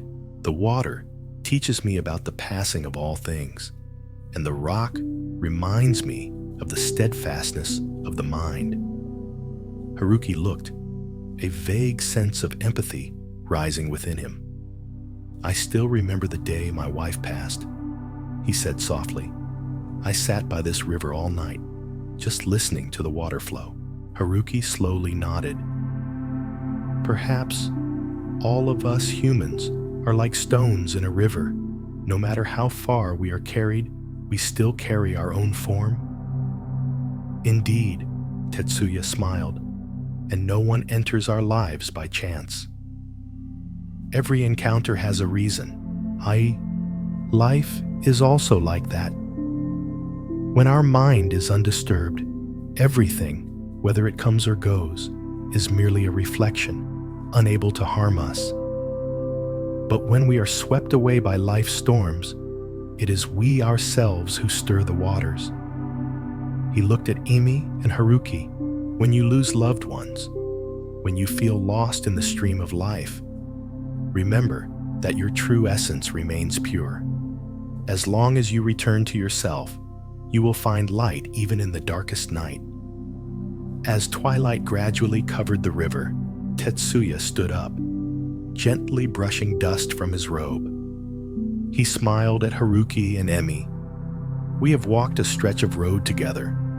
Let every step from here on be a lesson, every encounter an opportunity for contemplation and spiritual growth.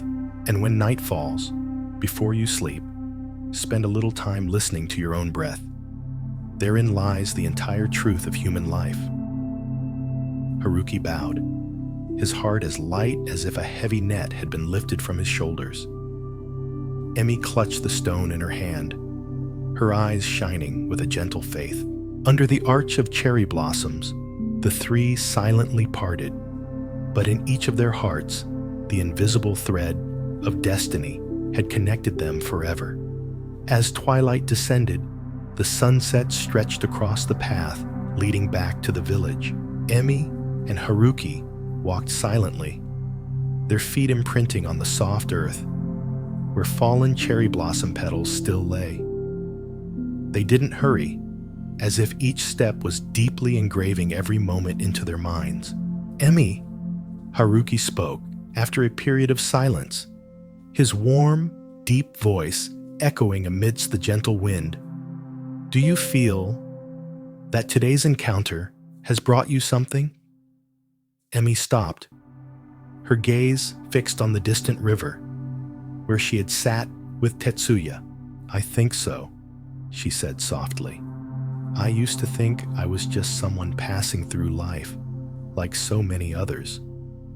But now, I realize that some people, even if met only once, leave an indelible mark." Haruki smiled, nodding in agreement.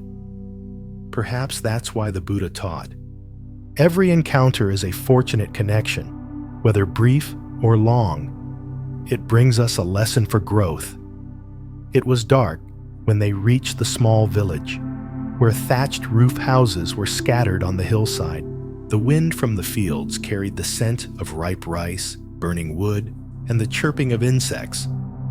Haruki invited Emi to his home to rest. A small, simple, but warm wooden house, with a wildflower garden outside, and an old maple tree with wide spreading branches.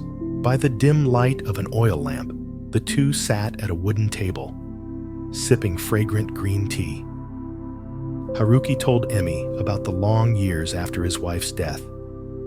Days he was immersed in loneliness, thinking he would never find light again. "It was in that moment of utter despair," Haruki whispered, "that I met an old Zen master while wandering in the mountains.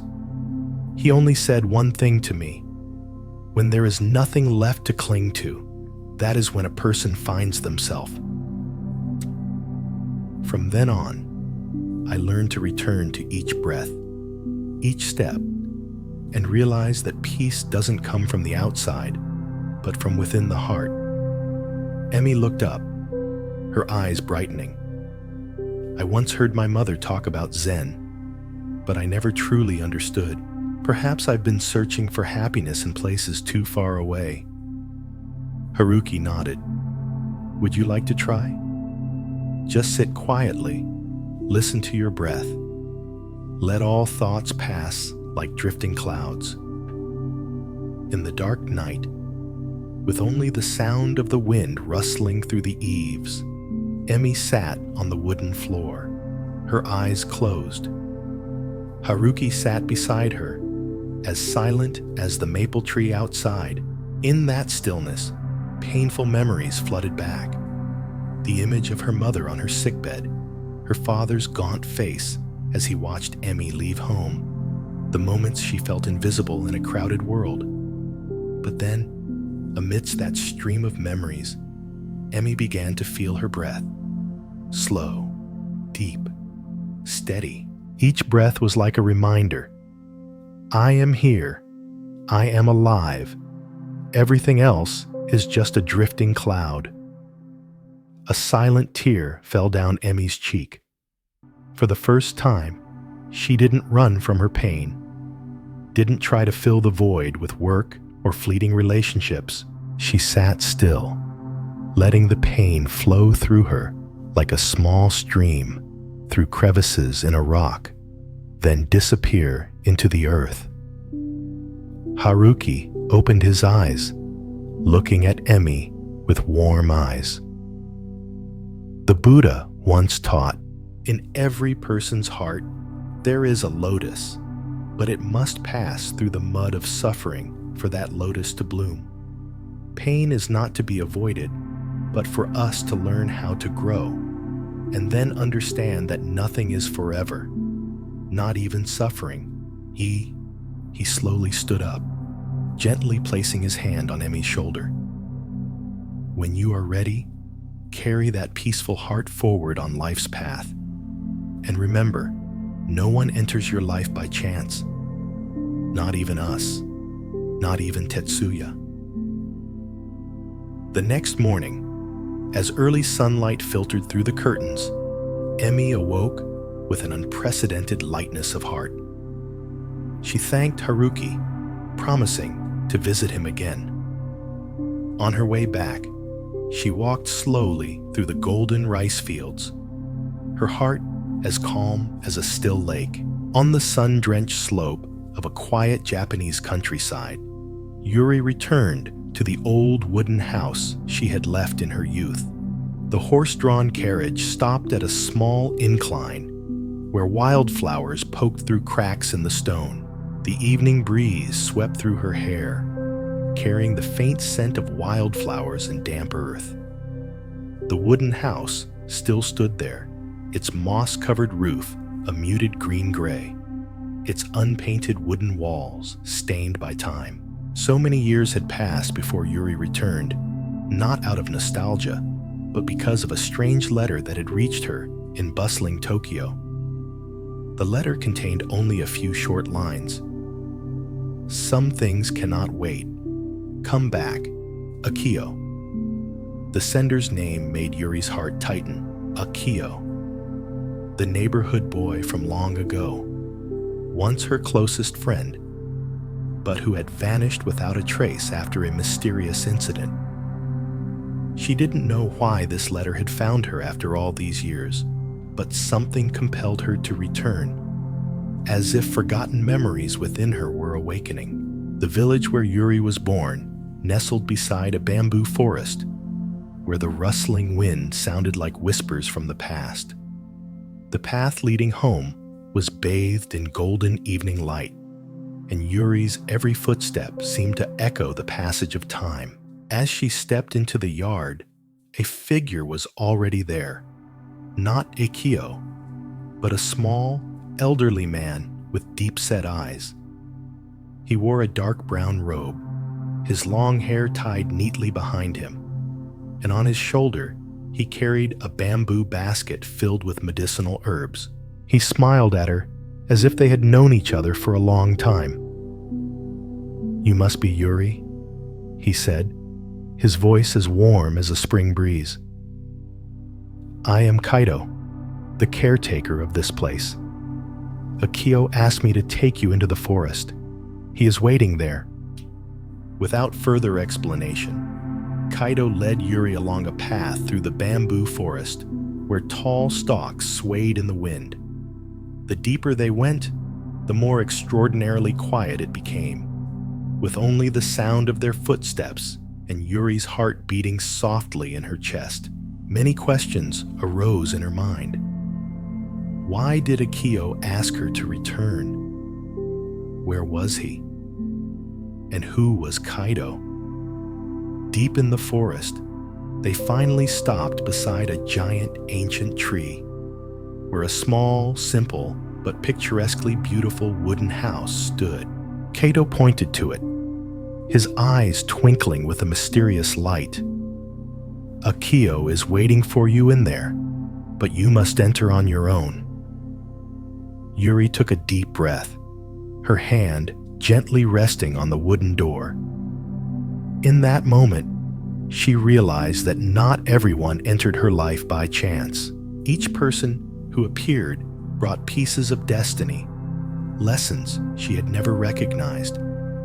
As the wooden door creaked open, revealing a warm space within, a gentle fragrance of incense and old wood filled the air. The evening sunlight from a small window streamed in, dyeing the quiet space gold. The figure of Akio, now a mature man with pensive eyes, appeared before Yuri. He said nothing, just looked at her silently, as if he had been waiting for this moment for a very long time. The wooden door creaked softly, opening to a space steeped in tranquility. Yuri stepped inside, the evening sunlight casting golden streaks across the old wooden floor. In the small room, beside a cold hearth, Akio sat. He still wore a simple, light blue kimono, his eyes watching Yuri silently, as deep as the winter sea and sky. "Yuri, you're back," he spoke softly, his voice blending with the sigh of the wind outside in the bamboo forest. Yuri stood silently for a moment, her heart filled with unnameable emotions. Surprise, confusion, a touch of resentment mixed with an inexplicable joy. "Why did you ask me to come back? After all these years?" Akio slowly placed his teacup on the wooden table, inviting Yuri to sit opposite him. He began to speak, his voice as warm and rhythmic as a spring stream flowing over stones. "Do you remember, when we were little, you asked me why some people enter our lives and then leave? I couldn't answer then, but now I understand." Yuri looked at him, her eyes alight with anticipation. "Life is like a path through a deep forest," Akio continued. "The people we meet on the road are not random. Each one brings a lesson, an impression, or some kind of awakening. You were once the one who brought light to me, taught me to love and believe in goodness. But I lost my way after my family's misfortune. I left to find myself again. And then I met Kaido, the Zen master of this village." Akio's story led Yuri deep into the journey he had undertaken during his years of absence. After his family's tragedy, he fell into depression, wandering aimlessly. One day, he stopped at this small village nestled beside the bamboo forest, where this wooden house stood. Here, he met Kaido, not a robed monk in a monastery, but an old man who grew herbs, lived simply and quietly. Kaido didn't preach, didn't give lofty sermons. He simply invited Akio to garden with him, to make tea, to sit silently listening to the rustling bamboo and the flowing stream. Little by little, Akio felt peace in every moment, a Zen lesson in everyday life, without need for words. He taught me that happiness isn't about chasing what you want, but about stopping and recognizing the fullness of the present moment, Akio recounted. He never interfered with my pain, only stayed by my side, letting me discover the light in the darkness on my own. Yuri listened to these words, a question rising in her heart. "But why didn't you find me? Why did you let me live in anxiety and disappointment for all those years?" Akio's gaze softened. "Because I thought you deserved a better life, not to be dragged into my darkness. But I was wrong. It was only when I was away from you that I understood that every relationship has its meaning, not to be avoided, but to accompany and grow together." Kaito, that everyday Zen master, entered the room then, carrying the fragrant aroma of tea. He looked at Yuri, smiling kindly. People do not enter each other's lives by chance. Every meeting is a karmic connection, a necessary lesson. But that lesson is not for us to dwell on the past, but to awaken and cherish the present.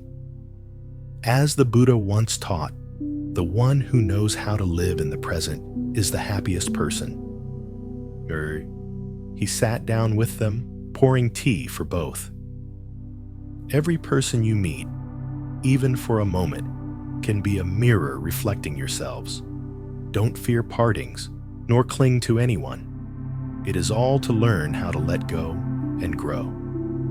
Yuri sipped the tea, a slight bitterness spreading, then dissolving. leaving a sweet aftertaste. She looked up at Akio, her heart seemingly unburdened from a long-held weight. The evening sunlight filtered through the window, illuminating the three people sitting around the tea table, like a vivid painting of connection and peace. Kaido said softly, "Before the day ends, let us sit in silence. Breathe, feel your heartbeat, and remember that no one enters your life without leaving something behind." Yuri closed her eyes, inhaling deeply. In that moment, she no longer felt lost in the world. The rustling bamboo outside the forest sounded like a gentle melody, embracing her, reminding her that every connection carries a lesson. A new door opened in her soul, where peace was no longer far away, but right there in every breath and present moment. After that evening, as the sunset faded over the distant mountain range, Yuri still sat by the old tea table, her eyes silently following Akio and Kaito, the simple Zen master who had changed his life. In that quiet space, her every breath seemed lighter, harmonizing with the rustling bamboo outside the window. The next morning, when Yuri awoke in Akio's small room, she found he had left early. Kaito, with a calm face, invited her into the garden. There, under the green bamboo shade, he said, "Akio has decided to continue his own journey. He didn't say goodbye, because parting is not an end, just a step on the path. He wanted to leave you space to find your own way." Yuri felt her heart clench. She realized she still had unspoken things for Akio, but Kaito's kind eyes calmed her. He poured her a cup of tea, his voice as deep and warm as a stream. In Zen, we learn to let go, not clinging to others, not clinging to ourselves. But letting go doesn't mean indifference. It means cherishing the presence of others, then allowing them the freedom to continue their journey. That afternoon, as Yuri prepared to leave the wooden house, a light rain suddenly began to fall, carrying the scent of damp earth and rustling leaves. On the path, she met a middle-aged man, thin and with a time-worn face. He was trying to right an overturned old ox cart in the rain. Without hesitation, Yuri stepped forward to help. After they managed to right the cart and gather the scattered goods, the man, named Yosuke, invited her under a small roadside shelter to wait out the rain. They sat together, listening to the raindrops pattering on the thatched roof. Yosuke told her about his life, a merchant who once had everything: family, property, status. But then, an unexpected event, a fire, had taken it all. Now, he wandered everywhere, selling small items with no clear purpose. "Do you believe in fate?" Yosuke asked, his eyes lost in the distance. "I used to think the people I met were just random. But the further I go, the more I feel that everything seems to have a reason." Yuri looked at him, her heart filled with deep sympathy. She told Yosuke about Kaito and the lesson of letting go, about how every encounter brings a spiritual gift. They sat together, sharing hot tea in the rain, like two lost souls who had accidentally found each other. The next day, Yuri decided to continue the journey with Yosuke through the forests, over small slopes leading to a small town by the mountain. On the way, they faced challenges: rain and wind, muddy paths, moments of thoughtful silence. One evening, as they stopped by a stream, Yosuke suddenly said, "Yuri, I don't know where I'm going anymore. Every day, I just live from one day to the next, not knowing where to find meaning in my life again." Yuri, who had now learned Kaito's lesson, gently placed her hand on his shoulder. "Perhaps you don't need to search for meaning far away. It might be right here, in this moment, in your breath, the sound of the stream, in the companionship of others. Sometimes, just realizing that your existence itself is a gift to the world is enough. Those words made Yosuke cry. He had never thought a stranger could see the deep pain in his heart like that. In the small town, they visited a tea house where an old, thin man with silver hair sat making tea and serving guests. He introduced himself as Sensei Tomohiro, who had studied Zen for many years but had left the monastery to live an ordinary life.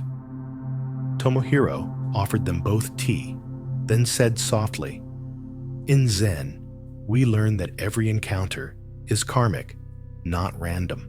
Each person who comes to us brings a lesson, perhaps about patience, compassion, or how to let go. As the Buddha once taught, when a person understands that all things are impermanent, that person will find peace." He looked at Yosuke. "You once lost everything, but you met Yuri, who helped you see the value of the present. That is a lesson not everyone gets. You don't need to search for a distant meaning. It is present in the gratitude and love you give." Yuri and Yosuke left the tea house as sunset painted the horizon red. They walked together on the small slope, silent, but with hearts full of light. Yosuke clutched a wooden charm Tomohiro had given him, a circle engraved with the word impermanence, reminding him that everything changes, and that very change brings hope. Yuri turned to Yosuke, smiling gently. "Let's start again from the smallest things, like a hot cup of tea, a warm greeting, a moment of silence by the stream. That is Zen, living fully in the present." The wind blew through the bamboo forest, carrying the scent of damp earth and the chirping of insects. In the dim light of dusk, they walked on, no longer lost souls, but people who had found each other, learning together how to walk through life with gratitude and mindfulness. As gentle breezes heralded the arrival of autumn, vibrant red maple leaves formed soft carpets underfoot on the small paths of a Japanese mountain village. Amidst the bustling crowd of the autumn festival, Aoi, a young woman with large, round eyes and long black hair neatly tied back, walked quietly along the edge of the road. She hadn't come to join the festival. She had come to escape her daily life, a life where busyness, expectations, and a pervasive loneliness were eroding her soul. Her accounting job in the big city had turned Aoi into a machine, forcing her to wear a cheerful mask every day. And today, for the first time in years, she decided to take a day off, to quietly seek out childhood memories in this small village. In the crowd, she accidentally bumped into an elderly man wearing a simple brown kimono, his graying hair tied neatly at his nape. He smiled kindly, picking up the paper fan she had dropped. "Beautiful festival today, isn't it?" he said in a warm, deep voice, his eyes twinkling with a hint of amusement. Aoi, flustered, took back her fan, intending to thank him and move on. But something in the old man's eyes made her pause. They sat on the wooden steps of a small shrine, away from the noisy crowd. Under a maple tree, he told her about the village, about the people who had come and gone, leaving faint footprints on the steep stone path.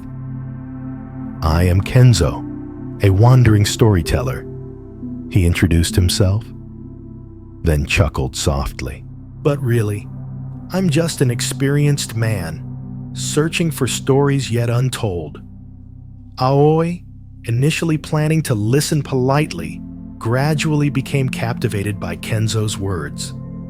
He spoke not only of the village, but also of her, of people living in anxiety, seeking happiness in distant places, forgetting that peace lies in every breath. Have you ever wondered why you feel lost in a crowd? Kenzo asked, his eyes looking deeply into hers, as if seeing through the facade Aoi had built. We never meet anyone by chance. Every person who enters your life is a mirror reflecting the path you are on. Aoi was silent.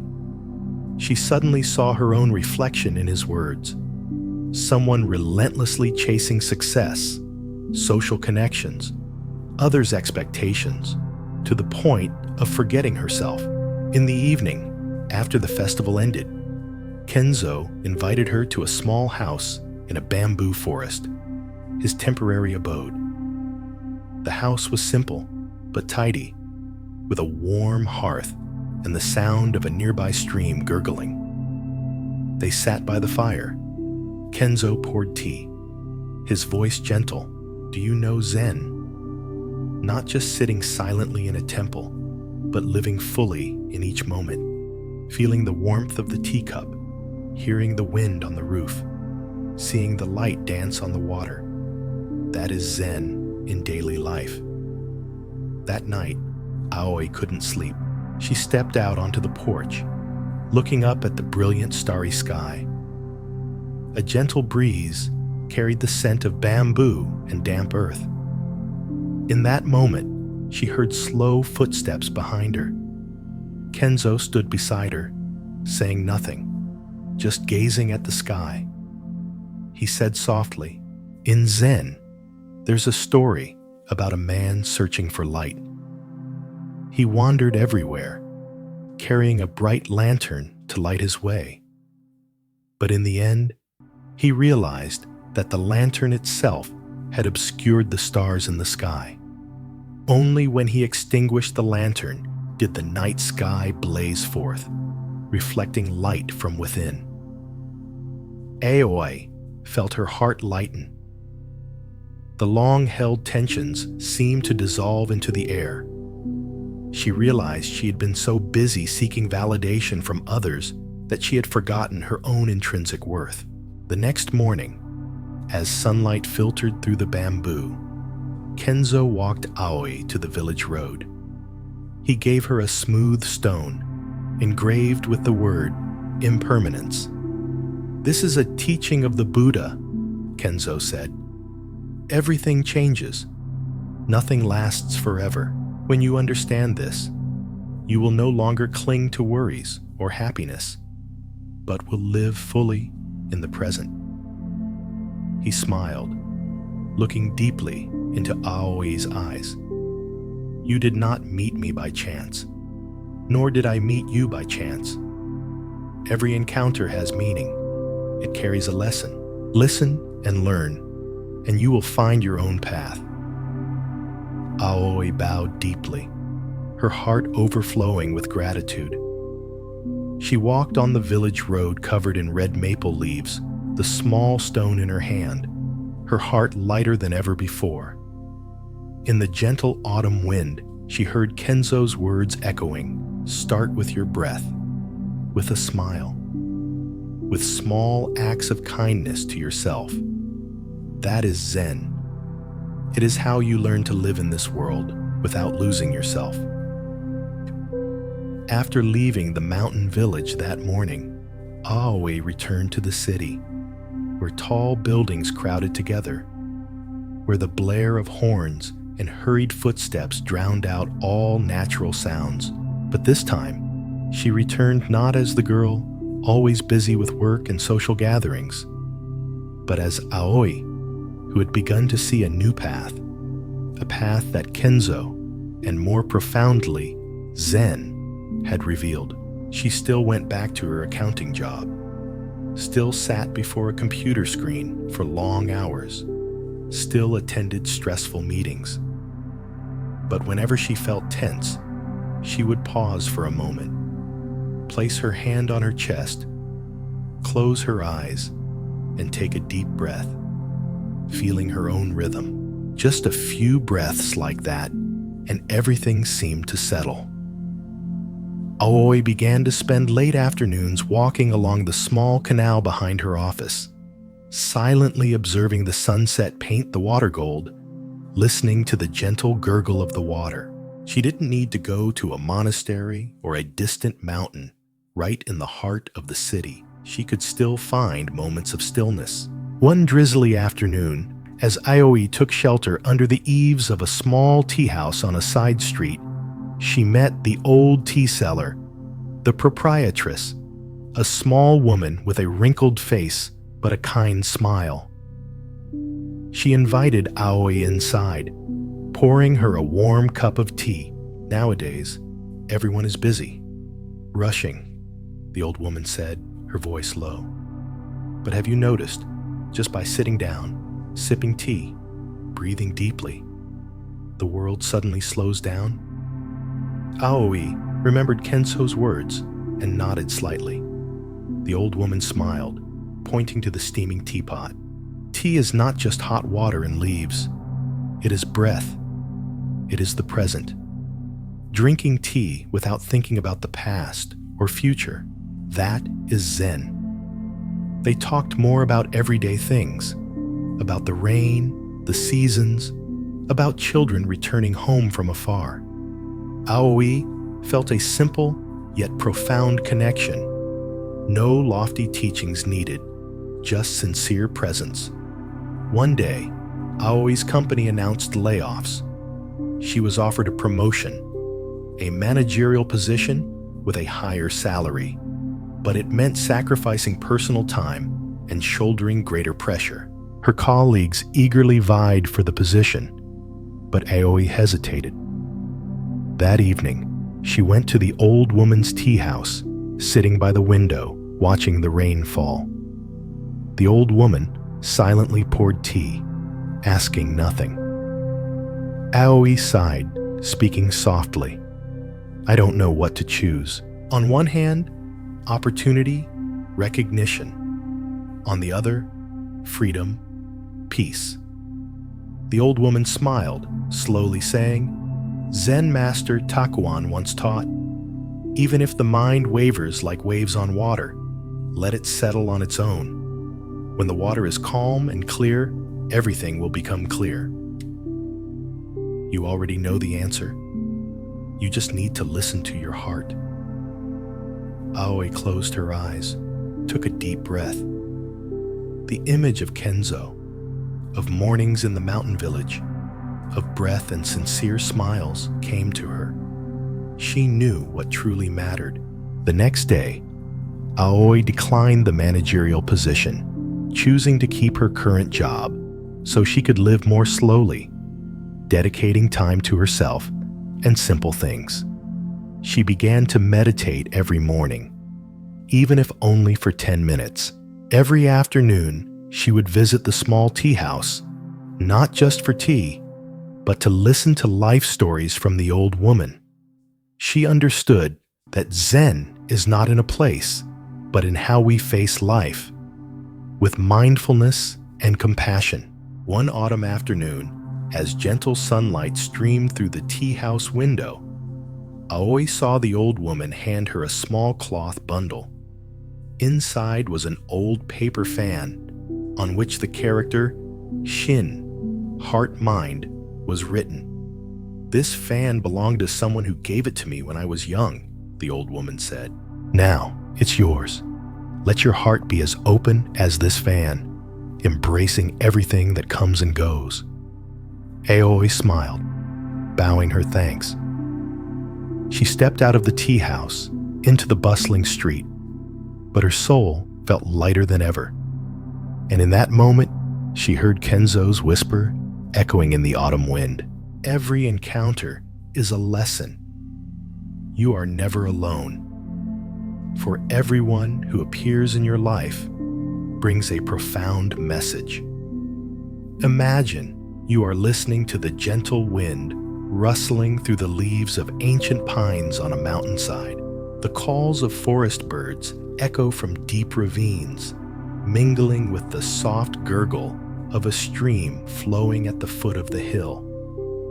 The fresh highland air seeps into every breath, carrying the scent of wildflowers and damp earth after last night's rain. Amidst this scenery lies a small village named Hoshima, where gray wooden rooftops blend into the forest and stone paths are covered in green moss. In the village, there's a simple house with a dark wooden gate from which hangs a bronze wind chime that emits a clear sound whenever the wind blows. In this house lives Aiko, a renowned shamisen maker. She not only creates the instruments, but also breathes into them the soul of the mountains and forests. Every stroke of her carving knife, every string stretched taut under her hand, holds patience and a deep love. But Aiko doesn't live alone. With her is her younger brother, Riku, a clumsy instrument repairer with a heart full of conflict. Riku grew up in his sister's oversized shadow, always feeling like a misplaced note in the perfect symphony of Aiko's life. One early spring evening, the moon hung suspended in a deep violet sky, its dim light scattering over fallen cherry blossom petals in the courtyard. In the instrument workshop, Aiko was finishing a shamisen commissioned by Master Tetsuro from the distant capital. The sound of wood carving was steady and gentle, like breathing. The lantern light cast a soft glow, coating Aiko's hands in a honey-colored luminescence. From the veranda, Riku watched, a mixture of longing and envy welling up inside him. The moonlight cast his shadow onto the wooden door, stretching long onto the stone-paved floor. He saw himself as a faint shadow beside his sister's brilliant light. When Aiko left the workshop to rest, leaving the nearly finished instrument on a wooden stand, Riku entered. The sliding door creaked in the silence. His hand trembled as he touched the shamisen, whispering, "Just a little adjustment here, and the sound will be richer, stronger." Within him, it wasn't an intent to sabotage, but a desperate desire to prove himself. But in that very moment, as the wood grain was cut incorrectly, the instrument emitted a dry, harsh sound, like the final gasping breath of a dying creature. The next morning, dawn light filtered through the window, illuminating the workshop. Aiko discovered the damaged shamisen, her hand trembling slightly as she touched the cracks. Outside the door, Riku knelt, his hair disheveled, his eyes red. The forest bird suddenly fell silent, leaving only the soft whistling of wind through the door crack. I just wanted you to see I could do something worthwhile," Riku whispered, his voice hoarse. Aiko silently sat down, stroking the surface of the instrument. She didn't look at her brother, only at the cracks, then gently said, her voice as soft as flowing water, "Riku, music is not about force, not about imposing one's ego. It is about listening to the wood, to the space, even to the silence. You tried to make your music into mine, forgetting that this instrument truly sings only when it is free to breathe." That afternoon, Aiko led Riku to the hilltop behind the village. They stood before an ancient, gnarled tree, its roots dug deep into the earth and rock, its branches reaching towards the sky. The wind rustled through its leaves like a whisper. In the distance, the sound of a stream echoed, blending with the wind to form a natural symphony. Aiko pointed to the tree trunk. "Look, there are scars on this tree. They are a testament to storms, lightning, and time. But because of them, the tree is strong and stands tall today. You don't need to hide your wounds or strive for perfection. It is the cracks that make the music unique." In the end, Aiko didn't discard the broken shamisen. It resonated with a deep warmth, carrying the breath of the mountains, of mistakes, and of forgiveness. The Buddha once taught, "A crack is where the light can enter." When we dare to look at our own cracks and forgive the mistakes of others, we not only create music within our hearts, but also connect lost souls into a true symphony. Close your eyes. Listen to the wind blowing through your mind, like the wind blowing over the Hoshima Hills. After the special shamisen was completed, Aiko quietly hung it high in a small, sun-filled room. The instrument was not just a masterpiece, but a testament to wounds healed by compassion and acceptance. But Riku couldn't forget the moment he had damaged it. He still felt lost, like an unfinished note in an incomplete melody. One morning, as mist still veiled the mountainside, Riku packed a few simple belongings and silently left the village. He didn't say goodbye to Aiko, only leaving a note with a trembling hand. "I need to find my own music." It was humble, with a rough-hewn wooden roof, mossy pillars, and surrounded by green bamboo and wildflowers. He was welcomed not with words, but with the silent nod of an old monk, whose eyes were as still as a calm lake. Day after day, Riku stayed, doing simple chores, sweeping the courtyard, fetching water, chopping wood. Every morning, he sat by the riverbank, listening to the flowing water, the wind whispering through the bamboo. Initially, his mind was restless. Self-recrimination, anxiety about the past, a longing for recognition. It follows the path of softness, flows around, patiently erodes, creating its own way. Spiritual practice is like that. It's not about struggling to force things your way, but about learning to listen, to be patient, and to let stillness open the path. Riku bowed his head, tears silently falling into the river.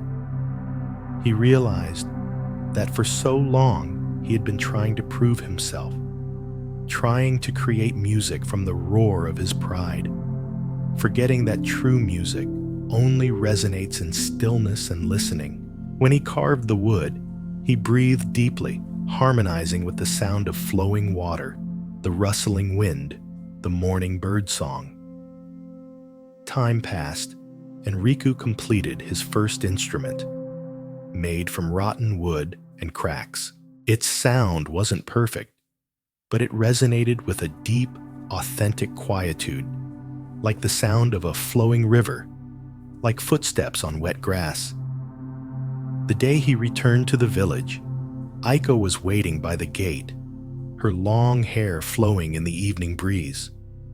Riku knelt, offering her the instrument. Learn to walk alone in silence, in the light of inner wisdom. Riku had learned this. True music is not ostentation, but harmony between humanity and nature, between mistakes and growth. His shamisen, with all its cracks and nameless pieces of wood, had become the symphony of his own life. Riku and Aiko sat by the riverbank, Riku's new shamisen resting between them. The music didn't begin immediately. Instead, silence enveloped them, broken only by the steady flow of the water, like the breath of the earth. Aiko spoke softly, her voice as light as a breeze. Music is not meant to fill silence. It is merely a part of that stillness. Riku bowed his head, his hands lightly gliding over the strings. The sound arose, no longer the music of longing or proving, but the whisper of a soul that had learned to let go. Riku closed his eyes, listening to his music merge with the sound of the water, the wind. In that instant, he realized that all the mistakes, fractures, and imperfections in his life were not things to be hidden, but essential notes in the truest symphony. Imagine now that you are sitting by that riverbank, breathing the fresh air, feeling the gentle breeze on your skin. Riku's shamisen music echoes around you, touching the deepest corners of your soul. The water before you flows ceaselessly, carrying away all worries, all burdens, leaving only serene stillness. In the pale light of dawn, you realize you don't need to run from your pain or your own cracks. They are not failures, but footprints on the path back to truth. The Buddha taught, let go of the past, let go of the future, let go of the present, and walk the path of transcendence. In the silence of the morning, you hear the stream flowing, the wind blowing, the distant song of birds. All merge into a wordless symphony, and in that symphony, there is your own gentle breath, gradually slowing, deepening, becoming more still. Let that breath guide you into a space of meditative stillness. Feel each inhalation as if breathing in the very breath of the mountains and forests, and each exhalation as if releasing all anxieties, all tensions, leaving only pure peace. In that space, there is no Riku, no Aiko, no mistakes or regrets. On the northern mountainside, where ancient pines stretched towards a silver-gray sky, a winding path led to a valley hidden deep in the forest. On days when a thick fog descended, the path vanished from sight, leaving only an opaque whiteness, mingled with the damp scent of earth and decaying leaves. Kaido, the solitary woodcutter who lived in the forest, was accustomed to this scene. He stopped, looked up, and heard a vague sound amidst the white expanse, a quiet call, like a whisper echoing from afar. Kaito, Kaito. He turned to search, but saw only blurred trees in the mist. It wasn't a human voice, but an echo from deep within his heart. The call reminded him of something he had long forgotten, of his deceased father, of his childhood spent listening to his father's stories by the hearth, of the teaching. In the deep forest, everyone will hear their own call, if they are willing to listen. Just then, from the distance, a figure emerged from the mist. An old man in an indigo robe, his long hair tied back, holding a bamboo staff. He silently approached, his eyes as deep as a still lake. "Lost your way, woodcutter?" he asked, his voice as warm as the wind. They reached a narrow gorge, where a small stream gurgled over smooth, slick stones. On the stream bank sat a young woman named Irie, a little-known forest guardian. She was by a small fire, her long black hair loose, her quiet eyes watching the flickering flames reflected on her face. Irie looked up as Kaito and the old man approached. She invited them to sit by the fire, pouring tea from an earthen pot, its light fragrance spreading in the cold mist. Irie's voice was as soft as a falling leaf. "This fire isn't large, but it's enough to illuminate the fog, just like our minds.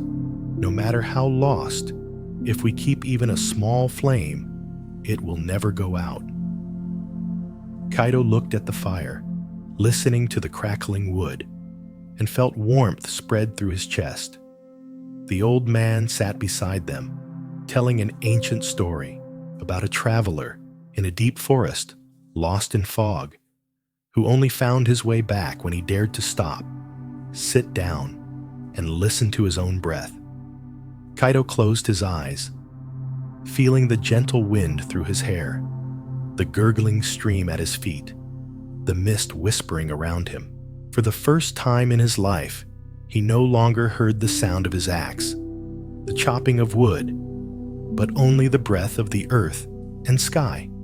his own breath. Irie gently touched Kaito's shoulder, handing him a small bamboo stalk. "This is a bamboo stalk I picked by the stream. It once broke in a storm, but it still stands firm. Like you, no matter how many times you fall, as long as you hold on to this breath, you will never be lost." Kaito took the bamboo, felt the smoothness of its surface, and suddenly understood that strength doesn't come from struggling to find the way, but from daring to stop and listen. As the fog gradually lifted, weak sunlight filtered through the gorge, illuminating the stream, making each clear drop of water visible. Kaito, Irie, and the old man stood up together, looking towards the small path leading back to the village. They didn't need to say goodbye, for everyone understood. Each would walk their own path, with the flame in their heart as their guiding light.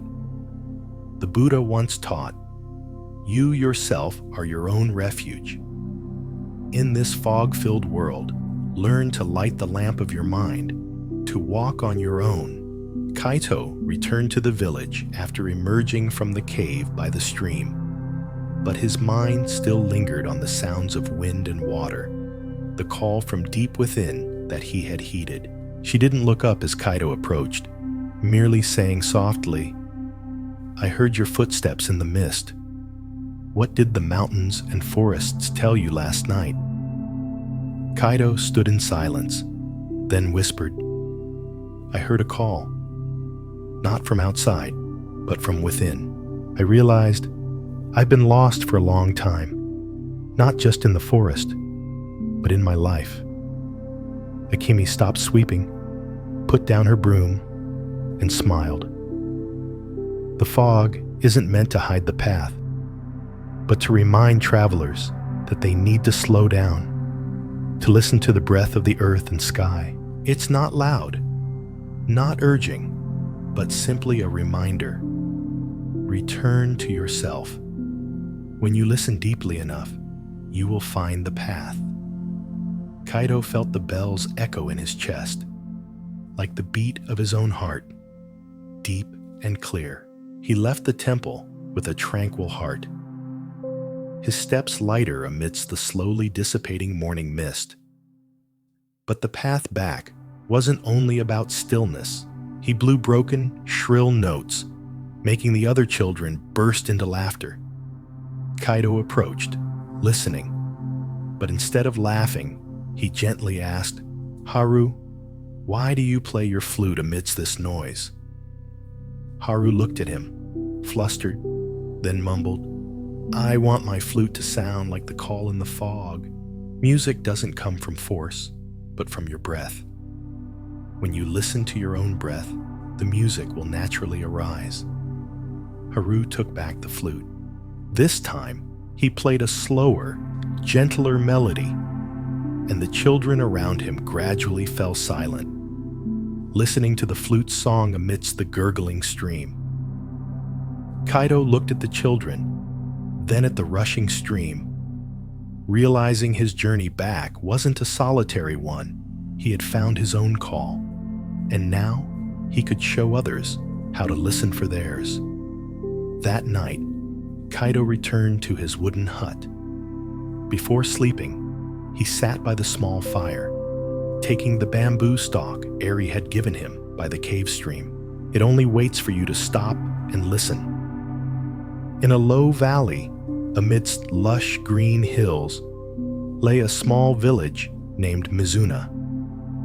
The village was situated beside a wide river, where water from the mountains flowed down, painting silver ribbons through the rice paddies.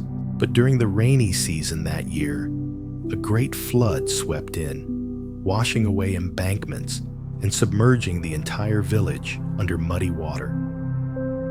When the water gradually receded, leaving behind mud and dead leaves, the villagers returned to rebuild their homes.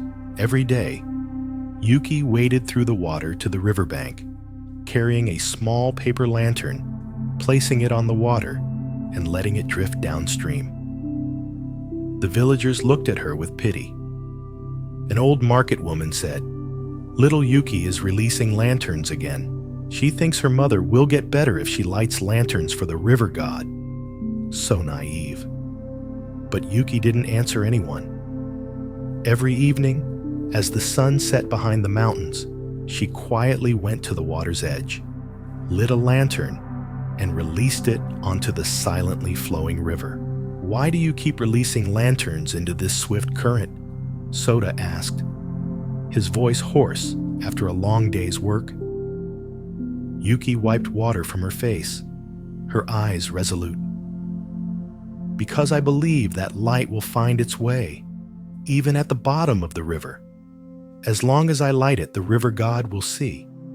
Soda looked at the muddy river, then into Yuki's determined eyes.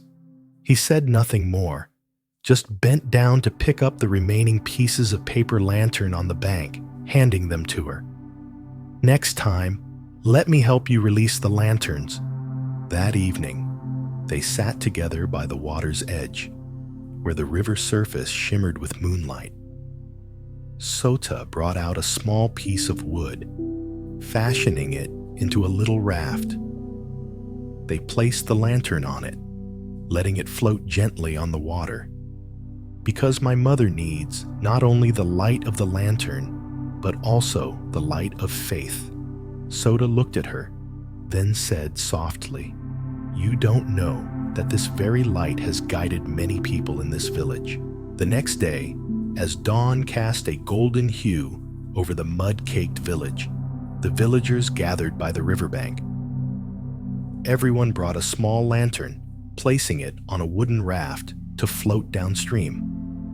The sparkling lights trailed one after another, transforming the river into a shimmering galaxy. They watched it drift away, its small light joining hundreds of others, illuminating the entire river surface. The Buddha once taught, "The light of faith is not swept away by the current. In the darkness of impermanence, that light still guides the way." The next morning, as the sun still slumbered behind the distant mountains, and a faint light illuminated the muddy waters of the Mizuna River, the villagers silently gathered by the bank. No one spoke, just gazed at the piles of fresh mud clinging to the grassy shore, at the lanterns Yuki and Soda had released the night before, still flickering in the morning mist. Among the crowd was Akira, an elderly woman who had lost her husband in the early season flood. They called everyone to join, guiding them on how to arrange and release the lanterns. No one refused. Akira placed each lantern on a raft, as if entrusting a piece of memory, while Toma carefully placed his seashell beside a tiny lantern. Soda, with the rough hands of a craftsman, had attached small bamboo segments to make the lantern rafts float more steadily. He told Yuki, "The light needs a path, and we need to create that path together." As dozens of lantern rafts were released onto the river, a wind from the mountains blew, carrying the scent of wildflowers and wet grass. The shimmering light reflected on the water's surface, creating a galaxy drifting lazily in the current. Yuki clenched her fists, her eyes flashing with determination. She remembered her mother's teaching. Light is not for admiring, but for guiding through darkness. She looked at Sota, then at Akira and Toma. All were anxiously watching the swirling water. "I'll go," Yuki said softly but firmly. Soda tried to stop her, but Yuki's gaze made him pause. He understood this wasn't just a lantern raft. It was the village's faith, stranded in the current. Yuki waded into the water, each step slow and steady so the current wouldn't pull her down. Her indigo robe was caked with mud and water, but her eyes remained fixed on the trapped lantern raft. She reached out, finding a foothold on a slippery, wet rock, then gently pushed the raft free. "You have taught us the most important thing. That true light is not in the lantern, but in the unquenchable heart of human beings. The sound of temple drums echoed from afar, a deep, resonant sound from the ancient temple on the hillside. Yuki held Toma's hand, while Sota walked beside her. The path to the temple blazed with lantern light, reflecting in puddles, creating a glittering trail. The drums beat steadily, a rhythm deep yet powerful, like a call echoing from the earth's core. That light reflected on each face. Faces smudged with mud, but radiant with faith. Yuki whispered by the flame, "Mother, your light is still here, in my heart, and in the light of everyone." The drumming gradually subsided, leaving only the gentle wind rustling through the temple roof, the sound of water gurgling at the foot of the mountain, and the footsteps of the villagers on their way home. But that night, a mountain wind suddenly rose, blowing fiercely through the newly rebuilt thatched roofs, whistling through the mountain pass like the growl of the forest, foreboding something amiss. A section of the upstream dike had broken after an unexpected heavy rain during the night. A new flood was surging down.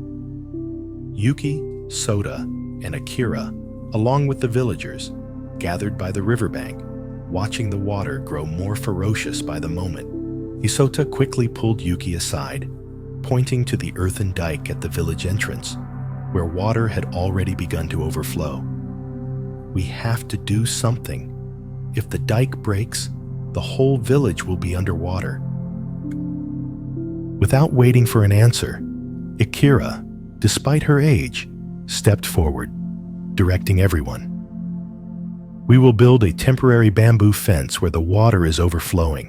Make sandbags to block the flood. Anyone with strength, help. The weak, quickly go to the temple on the mountain." The villagers divided into groups, quickly weaving bamboo, filling sandbags, creating a temporary barrier. Sota and Kaito, the woodcutter, together carried logs from the forest, reinforcing the weak part of the dike. A cracking sound echoed. The earthen dike split wide open.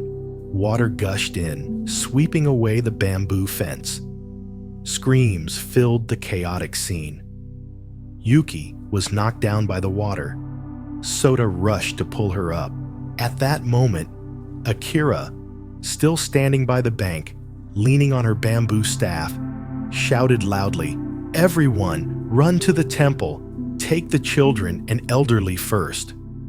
The whole village chaotically retreated towards the temple on the hillside. River water flooded in, submerging the grassy banks, washing away the remaining lanterns, extinguishing the shimmering lights of the previous night.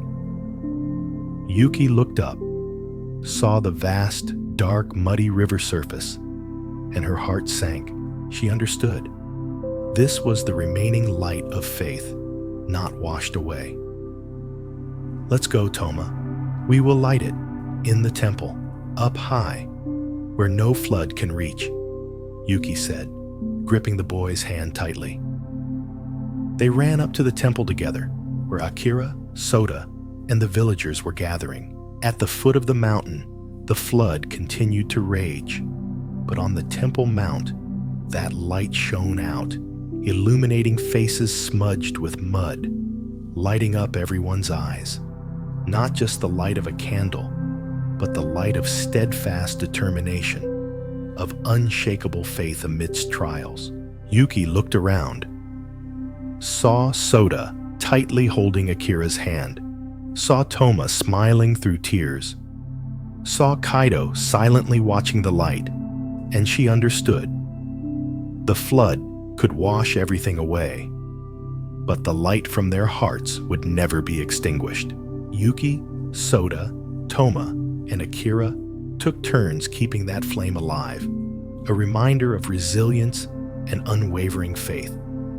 Kaito, the woodcutter from Hoshima, after helping the villagers of Mizuna fight the flood, decided to stay and assist with reconstruction, but a significant wound remained unhealed. The stone bridge across the Mizuna River had been completely washed away in the flood. It was not just a bridge connecting two banks, but also the main path to the village market and the school on the mountainside. One gloomy afternoon, as the river swelled slightly after a night of rain, people gathered by the bank, looking at the pile of rubble in the water. Whispers arose. Perhaps we shouldn't build the bridge anymore. This river doesn't accept it. Just then, from afar, a small, thin figure appeared on the mountain path. It was old monk Genji, who lived in seclusion in a small hermitage on the northern mountainside. One half snapped, the other bent without breaking. He pointed to the intact half. A sturdy bridge isn't necessarily one that doesn't break. Sometimes, one must learn to bend with the water. Bamboo breaks when it's too rigid. A bridge is the same. You need to learn from the river, from the bamboo branch. Kaito was stunned. He remembered the gurgling water by the cave stream, where he first heard the call from within. He whispered, not to fight the water, but to go with it. Genji nodded. The fear no longer resided in the water itself, but deep within each person. Fear of loss, fear of insecurity, fear that familiar things would suddenly be washed away. Kaito, after many days working on the bridge, realized that not everyone was ready to step onto it. The inner bridge is not built with bamboo, wood, or stone, but with compassion, with the courage to accept loss, and with the unwavering light of faith. Each lantern on the bank is a step on that bridge, and when you dare to step forward, you will see that the other side was never far. The true bridge is not the bamboo bridge spanning the river, but the bridge connecting human hearts between fear and faith, between loneliness and community.